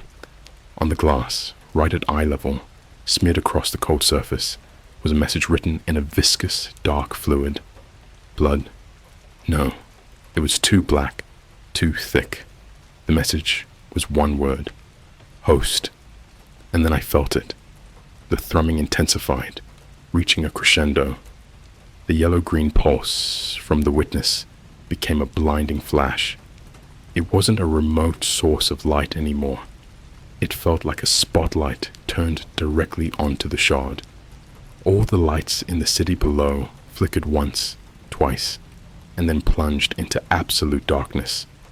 The roar of the wind vanished, replaced by a deafening, echoing silence. I was alone, miles above a dead city, standing over a perfectly sealed corpse, bathed in the sickly green light of the approaching cosmic construct. I looked down at the burner phone in my hand. The chat log had updated. Luna, the witness has arrived. Enjoy the solitude. Vessel 412. You are now the only broadcast tower operational. Tell them what you see. I am the host. I am the vessel. And right now, I'm the only one left to tell the story. The silence is the loudest thing I've ever heard. It's the sound of the world ending, not with a bang, but with a horrifying, psychopathic hush. The silence didn't last. It shattered, not with a noise, but with an overwhelming, multi-sensory wave that hit me like a physical blow. The pressure in my skull intensified, morphing into a throbbing, rhythmic pain that felt like my brain was trying to pump itself out of my ear canals. The sickly, yellow-green light radiating from the witness was now the only illumination, bathing the interior of the viewing deck in a nauseating phosphorescent glow. I looked at the corpse of the head of night security, his eyes and mouth sealed, the ultimate expression of the horror I now embodied. His death wasn't just an act of violence, it was a cold, brutal statement. Silence is mandatory for the ignorant. Amplification is mandatory for the host. The burner phone in my hand vibrated. Another message from Luna. Luna, observe the broadcast. The fear you generated has created a cognitive aperture. It is time for the final phase of dissemination. Look through the glass. Vessel 412. Share what is happening in the void you created. I dragged myself to the massive panoramic window. The glass felt strangely warm, vibrating with the continuous thrumming that now permeated everything. I looked out over London. The cityscape was a massive dead canvas of concrete and steel, now totally dark. But the darkness wasn't empty. Above the horizon, a new light was growing, spreading outward from the exact point where the witness was closest. It wasn't the harsh green of the construct, but a deep, churning purple, like a bruise spreading across the fabric of reality itself. And then I saw the movement. It started subtly. The neon sign of a distant, iconic pub, which should have been dark, flickered back to life, but its letters were warped, stretched, and then began to flow off the frame, running down the side of the building like iridescent purple oil. Near a famous bus terminal, the empty double-decker buses began to move, not driving, but shuffling, their massive metal bodies scraping against the asphalt in slow, agonizing circles. The real horror, the one that cemented the absolute psychopathic mastery of this event, wasn't the chaos. It was the patterns. Down below, where the streets of London should have been a confusing tangle of avenues, the blackout had revealed something else. The streetlights, traffic signals, and even the scattered emergency lights that had failed were arranged in a vast, sprawling, interlocking network. And as I watched, focusing my terror-sharpened eyes, I realized what I was seeing.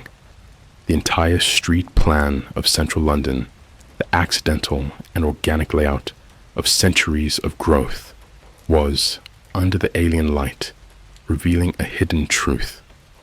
When viewed from this height, under this specific angle, and bathed in the purple-green light, the major roads, the intersections, and the prominent skyscrapers like the Gherkin and Canary Wharf connected to form a colossal, repeating geometric pattern, the exact same pattern I had seen etched onto the surface of the witness.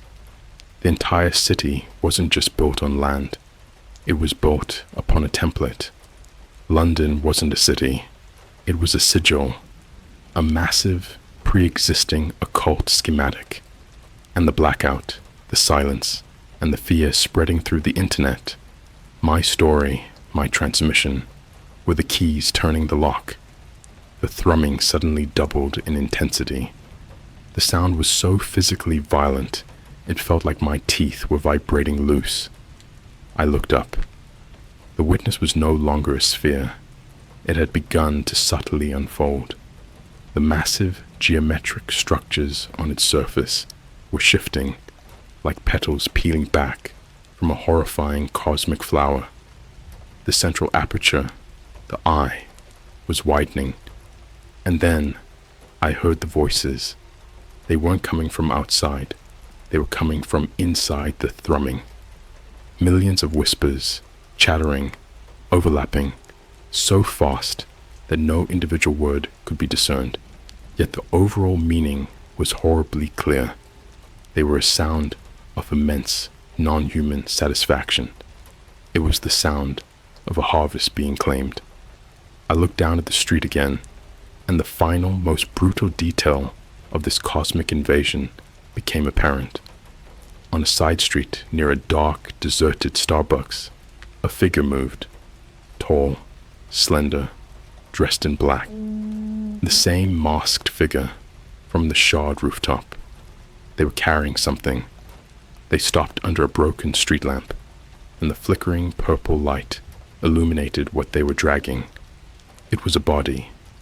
Limp, heavy, human. The figure didn't drag it far.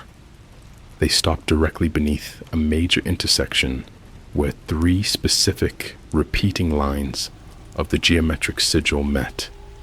Then, with a casual, horrifying efficiency, they began to work. They pulled out a large, heavy blade, not a decorative knife, but something industrial, purpose-built. They weren't butchering the body. They were performing a quick, brutal dissection. They were accessing something central, something internal. And when they finally pulled it out, holding it up into the sickly light, I saw it. A thick, dark organ, pulsating faintly. They didn't look at the organ. They looked straight up, directly at the shard, directly at me. The featureless black mask was a mirror, reflecting my own terrified, horrified face. The synthesized voice of the burner phone, which I had somehow kept pressed to my ear, delivered the final, psychopathic explanation. Luna. Fear is the nutrient. The witness consumes the energy of cognitive dread, which your broadcast has provided. But energy must be grounded. To open the largest nodes in the array, a biological component is required. Something central to the mammalian circulatory system. Something fresh. The figure below, the harvester, didn't pause. They opened a small metallic canister and placed the harvested organ inside. The purple light flared, and the area around the geometric intersection began to shimmer, pulsing a faint, deep red. The ritual was complete. I staggered backward, hitting the sealed corpse behind me. My mind, now a screaming maelstrom of terror, finally understood. My curiosity, my story, my pursuit of the lunar image was all just the opening act. I was a patsy, a psychopathic experiment in viral terror, used to generate the necessary energy to activate the global array, the hidden template beneath our cities. The harvester looked up one last time, gave an imperceptible nod, and then melted back into the absolute darkness of the streets. The Luna chat updated one last time. Luna. Transmission complete. The vessel has served its purpose. Do not be concerned. The new dawn is not for your species, but your final broadcast will ensure the necessary level of panic for the assimilation to proceed with maximum efficiency. Thank you for your service. The burner phone in my hand died. The battery, the connection, the entire device instantly went cold. I'm alone on the shard. The humming is now a continuous, deafening roar. The massive eye of the witness is fully open, and from its depths, something colossal and dark is beginning to descend through the churning purple haze. It's not a ship. It's not a weapon. It's an intrusion, a violation of physics and reality itself. I am the host. I am the vessel, and I have nothing left but my cracked laptop, a fading battery, and the primal need to type these final words. If you are reading this, the infection has reached you. The fear is real. Look up at the moon tonight, if you dare. If you see the second one, the smaller, darker one, you're already too late. The light is blinding now. The sound is crushing. I can feel the change beginning inside me, the cold, alien presence slotting itself into my mind, preparing for the new harvest. My final thought is not a scream of fear, but a cold, horrifying realization. I enjoyed the chase, the thrill of the deep web, the obsession, the terror. It was all delicious. Maybe I was the perfect vessel all along. The lights are coming back on now, but they're not white or yellow. They're a shimmering, horrifying purple-green, and they're all looking up. Goodbye. I was quarantined in my own apartment after clicking a dark web link. I'm not sure if I'm human anymore. Okay, so picture this. It was early 2020. The whole world was hitting the brakes. Lockdowns were becoming the new normal. And honestly, I was bored out of my mind. My usual routine of hitting up the local Starbucks for my venti iced caramel macchiato and then heading to the gym was gone. My job, which used to involve actual human interaction, was suddenly 100% remote, which basically meant endless Zoom calls in my pajamas. It was a weird time, right? Everyone was glued to their screens, scrolling through TikToks, watching Netflix until their eyes blurred, and generally just trying to find anything to make the days feel less like one long, monotonous blob. That's how it started for me, anyway. I'm usually pretty careful online. Like, I'm the guy who always uses a VPN, has strong passwords, and double checks links before clicking. But boredom, my friends, is a powerful drug. One night, after probably my 5th hour of mindlessly scrolling through conspiracy theories on Reddit, you know, the usual flat earth, fake moon landing, lizard people stuff, I stumbled across a thread. It wasn't even a particularly popular one, just buried deep in some obscure sub. The title was something like, "Has anyone actually seen a red room on the dark web?" Now, I'd heard the whispers, the urban legends about red rooms. For those who somehow managed to avoid this particular flavor of online horror, the myth goes that these are live stream torture sessions on the deep web where you pay cryptocurrency to vote on what happens next to the victim. Total nightmare fuel, right? But also, deep down, I always assumed it was just a creepypasta, a made-up boogeyman for the internet, like Slender Man, but for adults. The thread itself was mostly people debating if they were real, sharing vague stories, or just saying, "Nope, never seen one, hope I never do." But then I saw a comment, tucked away in a reply chain, that just felt different. It wasn't sensationalist. It was short and almost clinical. They exist. You have to know where to look. Not for the faint of heart. Don't go searching unless you're prepared. And then, almost as an afterthought, a single encrypted link. My heart did this weird little flutter, like a morbid curiosity had just kicked me in the gut. Part of me, the rational part, was screaming, "No! Do not click that!" But the other part, the bored, cooped up in my apartment part, was buzzing with an almost electric need to know, to see if it was real. Just to peek behind the curtain, you know. Not to participate, never to participate, just to confirm the myth. So, I did what any incredibly stupid, overly curious person would do. I opened my VPN, spun up a fresh incognito window, and copied the link. I remember my hands were a little shaky, a cold knot forming in my stomach.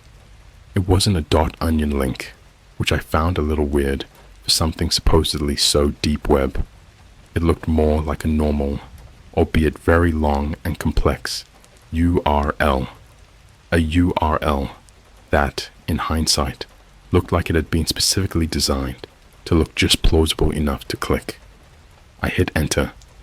The page loaded surprisingly fast. No flashy graphics, no weird pop-ups, just a stark black background, a small, almost pixelated image in the center, and some white text. The image, it was hard to make out at first, grainy and dark, but it looked like a hand, bound, with something metallic glinting nearby. The text, in a cold sans serif font, read, "Welcome to the gateway. Access granted."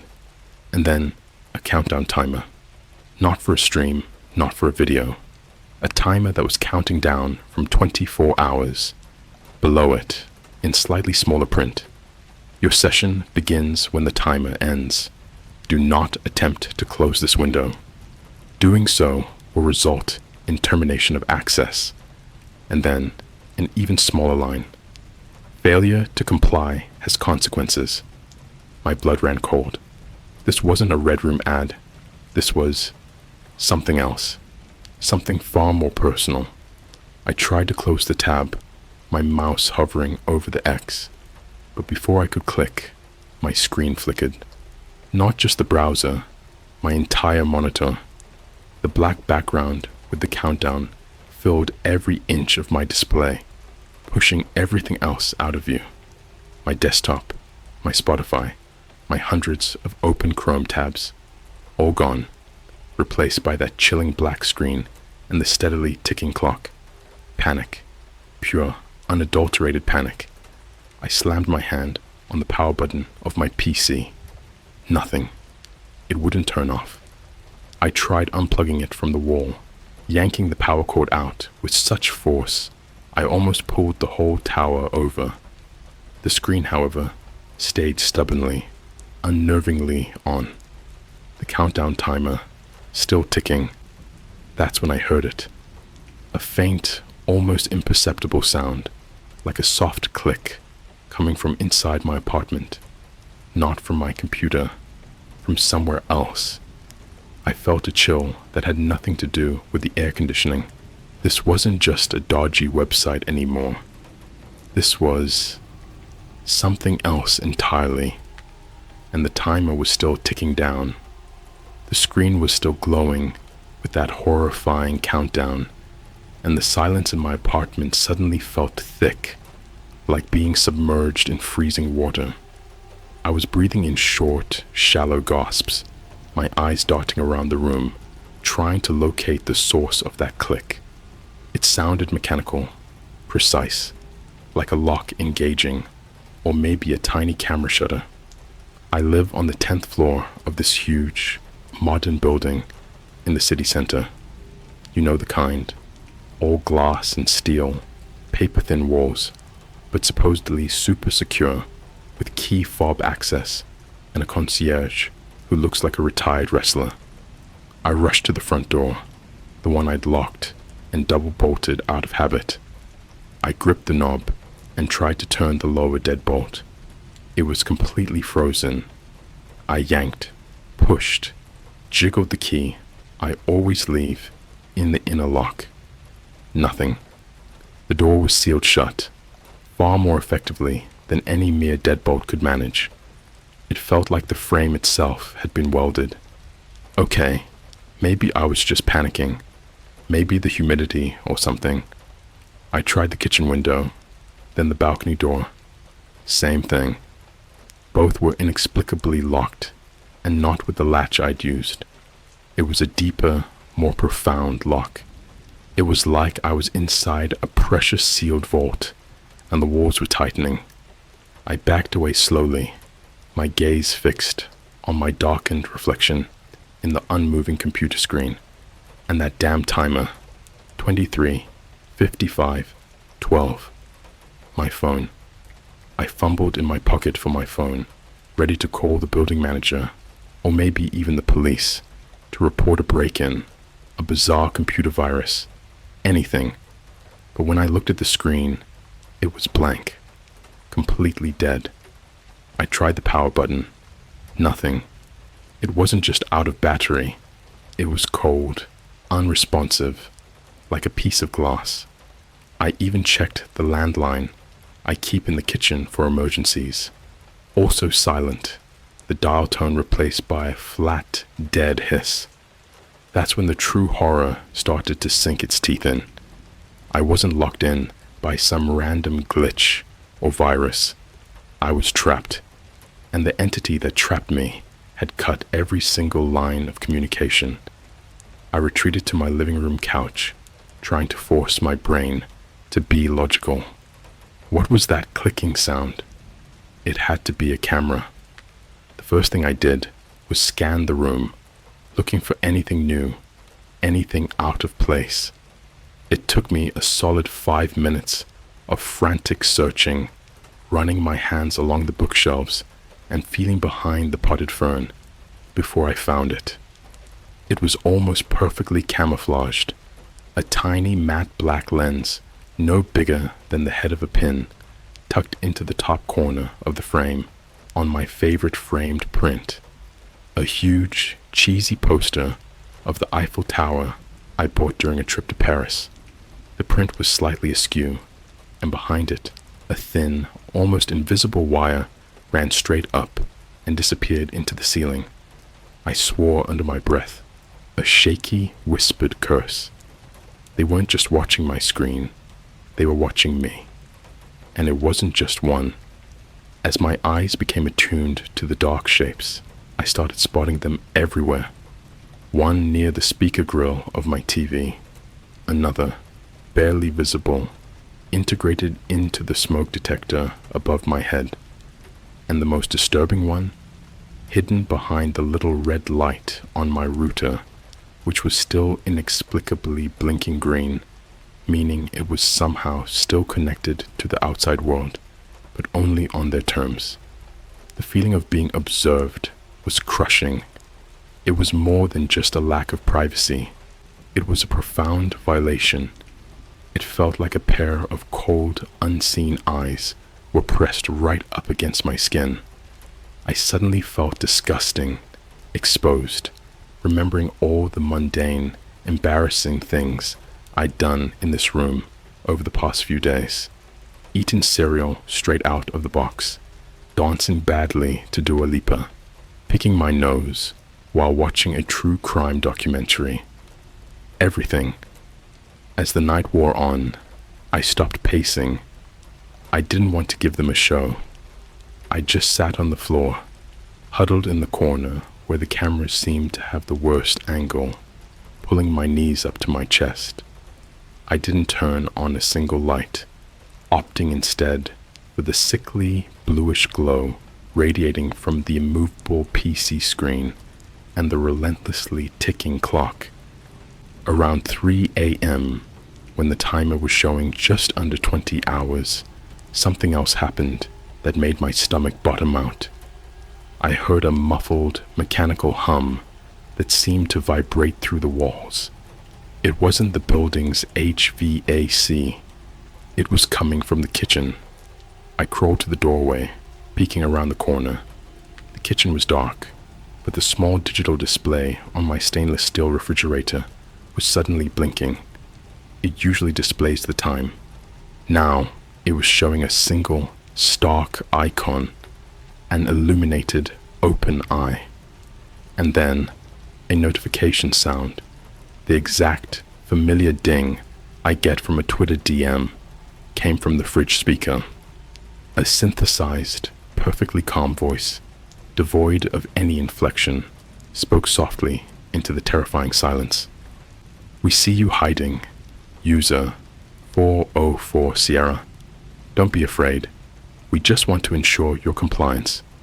We want you to be comfortable. Please, get some rest. We have big plans for you when the session begins. Don't worry. We've arranged everything." The voice paused, and then added, in the same flat, unsettling tone, a detail that was so specific, so personal, it shattered what little composure I had left.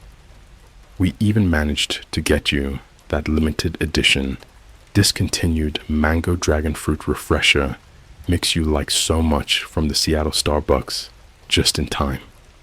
Enjoy." The digital eye icon vanished from the fridge screen, replaced by the time. The humming stopped. I couldn't breathe.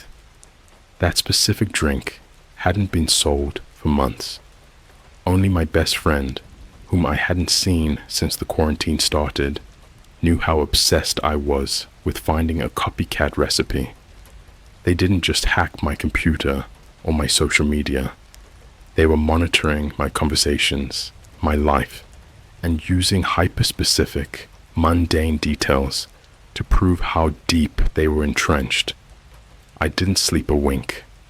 I just sat there, listening to the silence, feeling the weight of 1,000 unseen eyes, waiting for the timer to hit 0. waiting to find out what big plans meant, and knowing with bone-deep certainty that whatever it was going to be the end of me. The sun eventually rose, painting the high-rise buildings outside my window with a cold, indifferent orange, but it did nothing to dispel the thick dread in my apartment. The timer was now hovering around 12 o'clock. 12 hours left until... what? Execution? A live-streamed interrogation? The thought of being reduced to content for some anonymous crowd on the deep web was a terror all its own. I hadn't moved much. I was surviving on the stale air and the adrenaline pumping through my veins. Around 9 a.m., my ears, which had become hypersensitive to any sound other than the relentless ticking, picked up something new. A soft, almost polite chime coming from the outside. It was the doorbell. I froze. No one could get to my door, not without a key fob and the elevator code. Plus, the building manager would have called if they were sending someone up. And remember, my phone was a sleek black tombstone. The chime repeated, louder this time, and somehow more synthetic, like a sound effect from an old haunted video game. I crept to the peephole, heart hammering against my ribs. Through the distorted fisheye glass, I saw nothing. The hallway was empty. Just the beige carpet, the wall sconces, and the door to my neighbor's apartment across the hall. Delivery for user 404-Sierra, the synthesized voice from the night before announced, emanating clearly from just outside my door, though still no one was visible. The voice was so calm, so infuriatingly normal, like a pizza guy having a slow morning. A sharp, metallic clunk followed. Something heavy had been set down right outside. I hesitated, sweat prickling on my back. Opening the door felt like signing a contract in blood, but the curiosity, that cursed, lethal curiosity, mixed with the sheer need to understand what the hell was happening, won out. I gingerly slid back the top bolt, the only lock that still moved, and slowly, agonizingly, pulled the door inward just a crack. There was no person, just a massive, perfectly cubic cardboard box, sealed with industrial strength metallic tape. It was addressed to me, in stark block letters, without any return address. Taped to the top was a small plastic keycard. It was black, featureless, but felt cold and heavy in my hand. Then the voice returned, this time echoing from a tiny speaker taped to the side of the box. Your containment system is temporary. The key will grant you passage to the next stage. It is recommended you open the box first. It contains provisions and instructions. I dragged the box inside. It was incredibly heavy, scraping against the hardwood floor. I ripped at the tape with trembling fingers and finally got the lid open. Inside, the contents were meticulously arranged, almost like a psychopath's diorama. First, there was food. Not just the promised mango dragon fruit refresher, a small, perfectly preserved bottle, unbelievably, but gourmet ready meals, fresh bottled water, and a brand new top-of-the-line laptop, still sealed in its packaging. There was also a small sealed bag of my favorite brand of coffee beans. These people didn't just know me, they were catering to me. They were turning my personal horror into a bizarre, high-end, all-inclusive isolation package. Beneath the provisions, the contents turned truly chilling. It was a custom-made miniature replica of my entire apartment. Not a generic floor plan, but a perfect dollhouse version of my life. The tiny scale model was breathtakingly detailed. My specific IKEA bookshelf, the clutter on my desk, the weird stain on the rug under the dining table, even a miniature version of the Eiffel Tower print with the minuscule camera lens glued in the corner.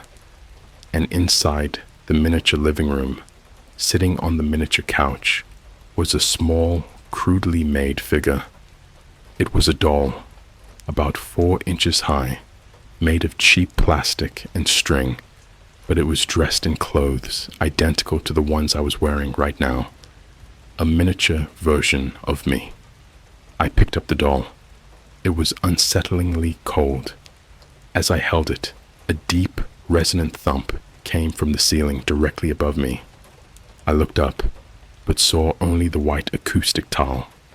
I squeezed the doll's arm subconsciously. Immediately, a wave of sharp, agonizing pain shot up my left arm, causing me to gasp and drop the figurine. I stared at my arm, rubbing the throbbing muscle. Nothing visible, no bruise, but the pain was immediate and visceral, like a sudden electric shock. My eyes snapped back to the dollhouse. Tucked under the model of my kitchen counter was a folded piece of paper, the instruction set. I unfolded it. The text was printed in that same cold, sterile font. Instructions for user 404 Sierra. Compliance is mandatory. Your movements are being monitored and analyzed. Any attempt to damage the surveillance equipment, destroy the contents of this box, or physically harm yourself will be met with immediate corrective action. Refer to the doll. The key. The black key card is your only means of exit. It will only function when the countdown timer reaches 0, 0 colon, 0, 0 colon, 0, 0. Do not attempt to use it before then. The new terminal, the provided laptop, is your only allowed point of interaction with the external network. Do not attempt to use any other device. Disconnect from the Wi-Fi. You must use the network hardline provided in the box. The feed. This laptop is a dedicated terminal. Once connected, it will open a single browser window. This is your personal feed. You are required to log in and observe your audience. The introduction. Upon connection, you will find a prepared script on the desktop. You have 6 hours to memorize this script. You will perform it live when the timer hits 6 hours. Failure to perform with the required enthusiasm will be detrimental to your long-term health. I stared at the last point, the paper shaking so violently I almost tore it. A script? A performance? They weren't just observing me, they were grooming me. They had turned my entire existence into a horrifying, meticulously orchestrated piece of theater. I was the protagonist in a snuff film disguised as a reality show. My gaze drifted back to the dollhouse, to the tiny, helpless figure of myself sitting on the couch. I picked up the miniature me again, this time carefully, gingerly, afraid of causing another jolt of pain. It was a brutal, terrifying reminder that they had physical control over me, that I was just a puppet on their strings. I looked back at the large, real-world computer screen, the clock steadily dropping. 11:58:32. The 6 hours for the memorization would start soon. I was trapped in my own apartment, locked in a digital cage, with a miniature version of my life, serving as a voodoo doll, and a performance looming over me. My mind was screaming for an escape, but my body was paralyzed by the sheer cold brutality of their control. I was nothing but a captive, a character waiting for my cue. I connected the new laptop. The hardline cable was a thick, black snake that plugged into a hidden port they must have installed in my wall. The laptop booted instantly to a single, full-screen browser. It wasn't the dark web. It was a sleek, professional interface, glowing with a sinister, sickly green light. The title at the top, mocking my despair, simply read, The sanctuary. User 404-Sierra. Prologue. Live. I was now logged in, and I could see them, the audience. Hundreds of flickering, anonymous usernames in a chat window on the side. They were already talking about me, waiting, and in the center of the screen, a small window. It was a live feed of me, sitting right there, reflected back from the camera in the Eiffel Tower print. My face was pale, my eyes wide and bloodshot. I looked like a ghost watching its own funeral. The sickly green light of the new terminal bathed the room, casting long, wavering shadows. The chat window was a relentless waterfall of text, scrolling faster than I could read, a cacophony of digital malice. I could feel the invisible weight of the viewers, the hundreds, perhaps thousands of anonymous eyes, all fixated on the live feed of my trapped, terrified face. They weren't just watching, they were already judging. I managed to scroll through the chat for a minute before the sheer velocity of the comments made me dizzy. They weren't using handles like XX_Darklord69_XX. No, the names were chillingly banal. Accounting Guy 44, Soccer Mom Virginia, Dr. Johnson PhD. The anonymity was absolute, giving them the freedom to unleash a level of depravity that turned my blood to ice. He looks sweaty. Give him a shock to encourage better posture. His coffee mug is empty. That's a breach of ambiance. Deduct 10 points for poor production value. Is the script on the desk? Let's see how fast he learns. Bet he cracks before the first act. They were critics, producers, and a hungry, bloodthirsty audience, all rolled into one. They were treating my life like a season of a poorly written reality show, only the stakes were horrifyingly real. I found the script, a single PDF file, on the desktop of the new laptop. I clicked it open, and the text that filled the screen felt like a cold fist closing around my throat. It wasn't philosophical. It wasn't deep. It was pure, distilled, psychological torture. The document was titled, The Confession of a Hollow Man. The script began not with a greeting, but with a series of personal admissions. It detailed mundane, embarrassing failures, the exact amount of money I owed on my credit card, the humiliating reason I lost a job 5 years ago, something only my mother knew, and, most brutally, a detailed account of a deeply personal, deeply secret betrayal of a friend that had haunted me for years. It was all true. Every sickening private detail was laid bare. Then the script took a gruesome, psychopathic turn. The second act was a monologue about the joy of absence, a perverse celebration of the void left by a life that no longer matters. It contained detailed descriptions of how an average person could disappear without a trace, how to properly clean a crime scene, how to forge death certificates, and disturbingly specific clinical methods for inflicting pain that were clearly lifted from a manual of human brutality. The language was detached, clinical, and utterly, chillingly expert. It was the antithesis of my normal, flustered personality.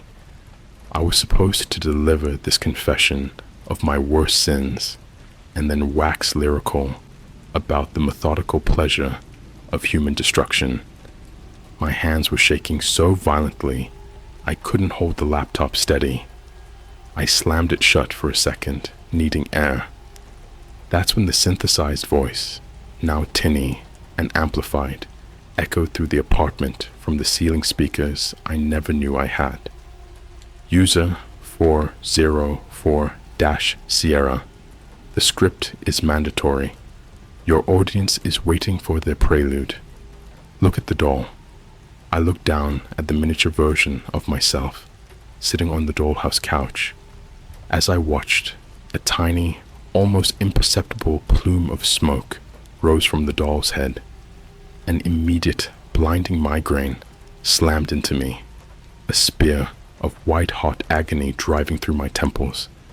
It wasn't just pain, it was a profound disorientation, a feeling that my skull was about to fracture. I cried out, collapsing onto the floor, clutching my head. It lasted only 5 seconds, but it was enough to leave me weeping and gasping for breath. "Compliance is recommended," the voice stated softly. The sound of that voice, so calm, so reasonable, was worse than any scream. It was the voice of pure, bureaucratic evil. I dragged myself back to the laptop and reopened the script. I had no choice. For the next 6 hours, I didn't eat, didn't drink, didn't even dare to go to the bathroom. I poured every ounce of my focus into memorizing those brutal, soul-destroying lines. I had to become the monster the script demanded. Every word I rehearsed felt like a shard of broken glass, embedding itself in my conscience. As the timer ticked past 6 a.m., the light on my webcam turned from an ambient blue to a solid, aggressive red. The chat window exploded in anticipation. The audience was ready for the performance. I looked directly into the camera lens, the one hidden in the Eiffel Tower print, and started speaking, the words coming out of my mouth feeling alien, coated in venom. I spoke about my failures, my shames, selling out my friend for a promotion, detailing the entire sickening event. The chat room went silent for a beat, then erupted in a frenzy of approval. Then came the second, darker part. I recited the section on methodical violence, the cold, calculated steps to destroy evidence and erase identity. As I spoke these horrifying words, my voice, strained and dry, started to sound different. It wasn't just acting.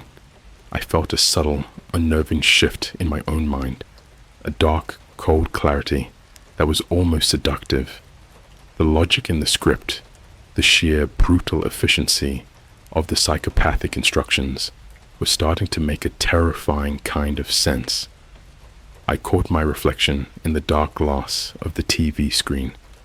My eyes were different. They weren't just scared anymore.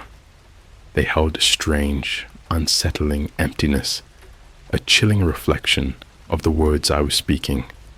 I was losing myself in the performance, or maybe the performance was revealing what was always lurking beneath.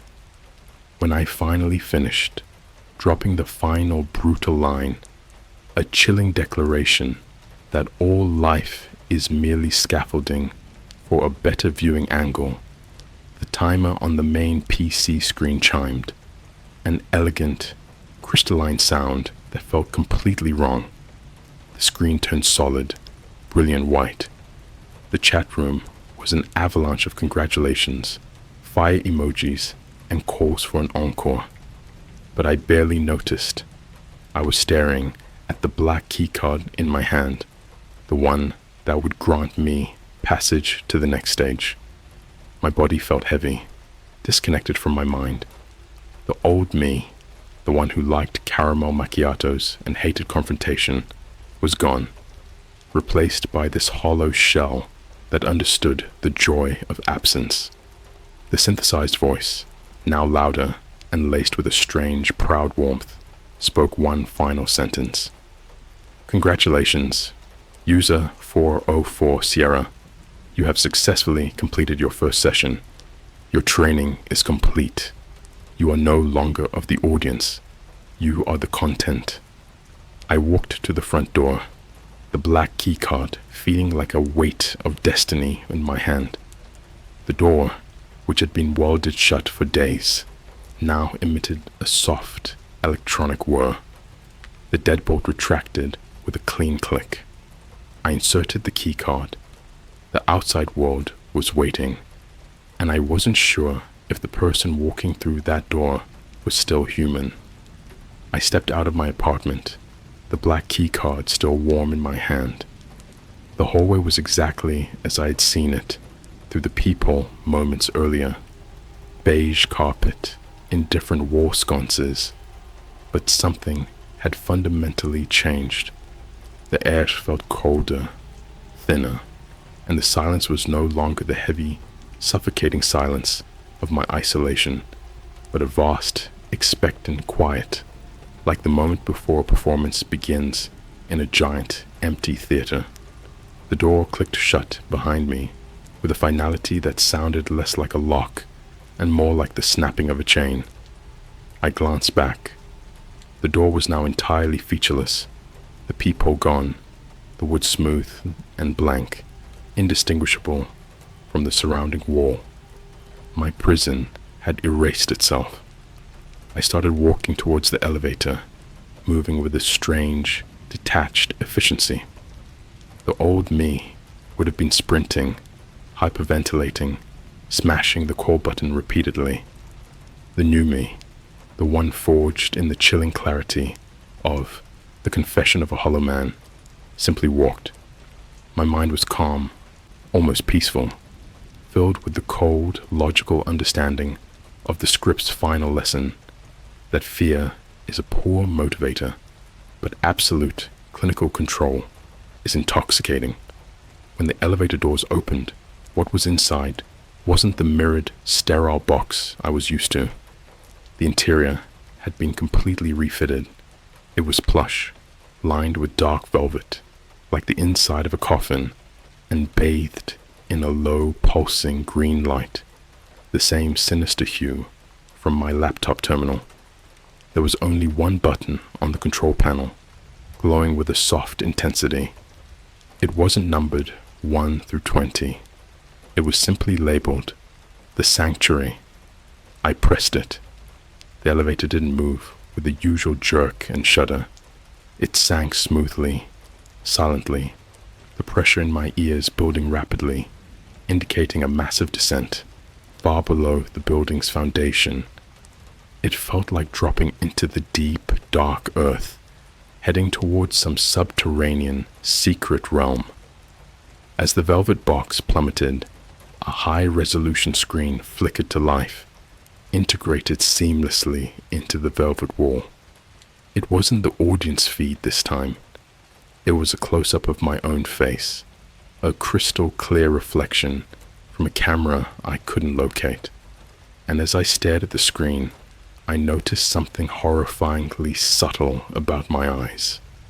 They had a glassy, almost reflective quality, a slight, uncanny misalignment in my pupils that made them look less like human eyes and more like high-quality camera lenses. They weren't just the windows to my soul anymore.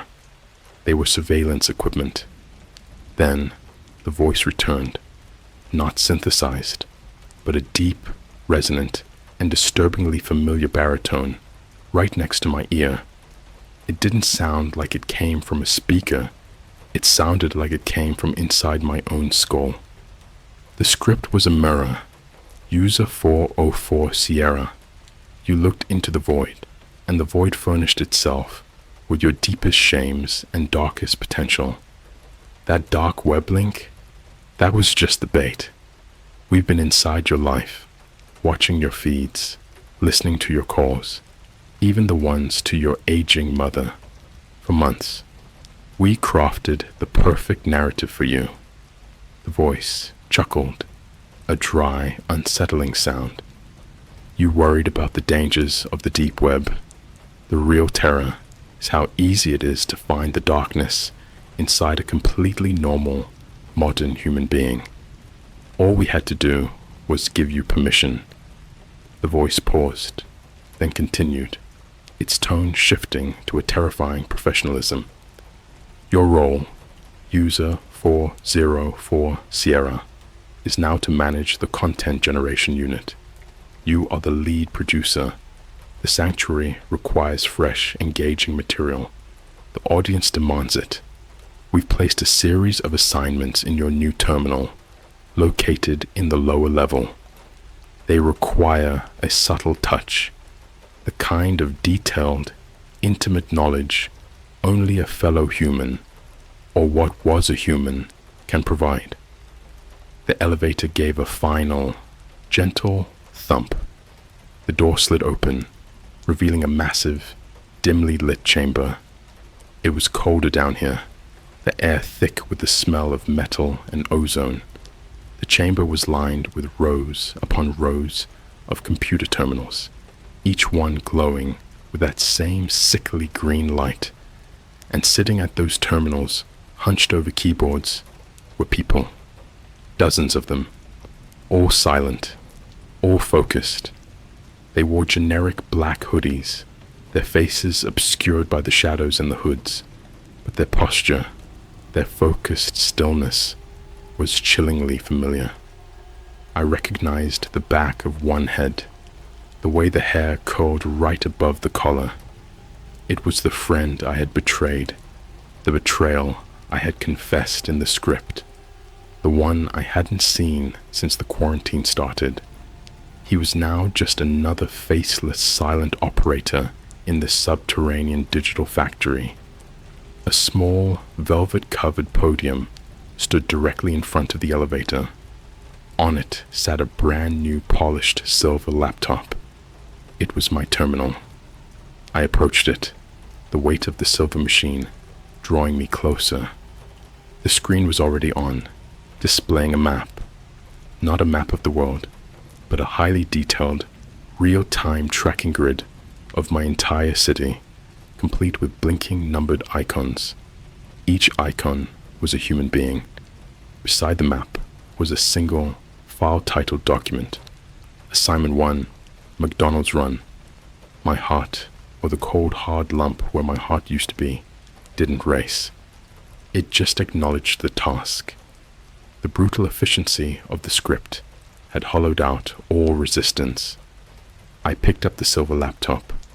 The weight was comforting. My eyes, those new, unnervingly still eyes, looked down the rows of silent, hooded figures, my new colleagues, my new production team, all waiting for direction. They were the ones who had been watching, the ones who had perfected the Red Room myth into this chilling, systemic reality. I was no longer trapped. I was the key holder. I took my first step into the sanctuary, feeling the terrifying, seductive pull of my new purpose. The last vestige of the scared guy who just wanted a Starbucks and a regular life whispered a faint protest in the back of my mind. But the voice, the new resonant baritone that now occupied the front of my brain, simply replied, "Don't worry about being human. That was the boring part. Now, we create the content. The audience, the real audience, the ones I had just left, were still out there. And now, they were waiting for their next protagonist." I walked towards my station, ready to find them.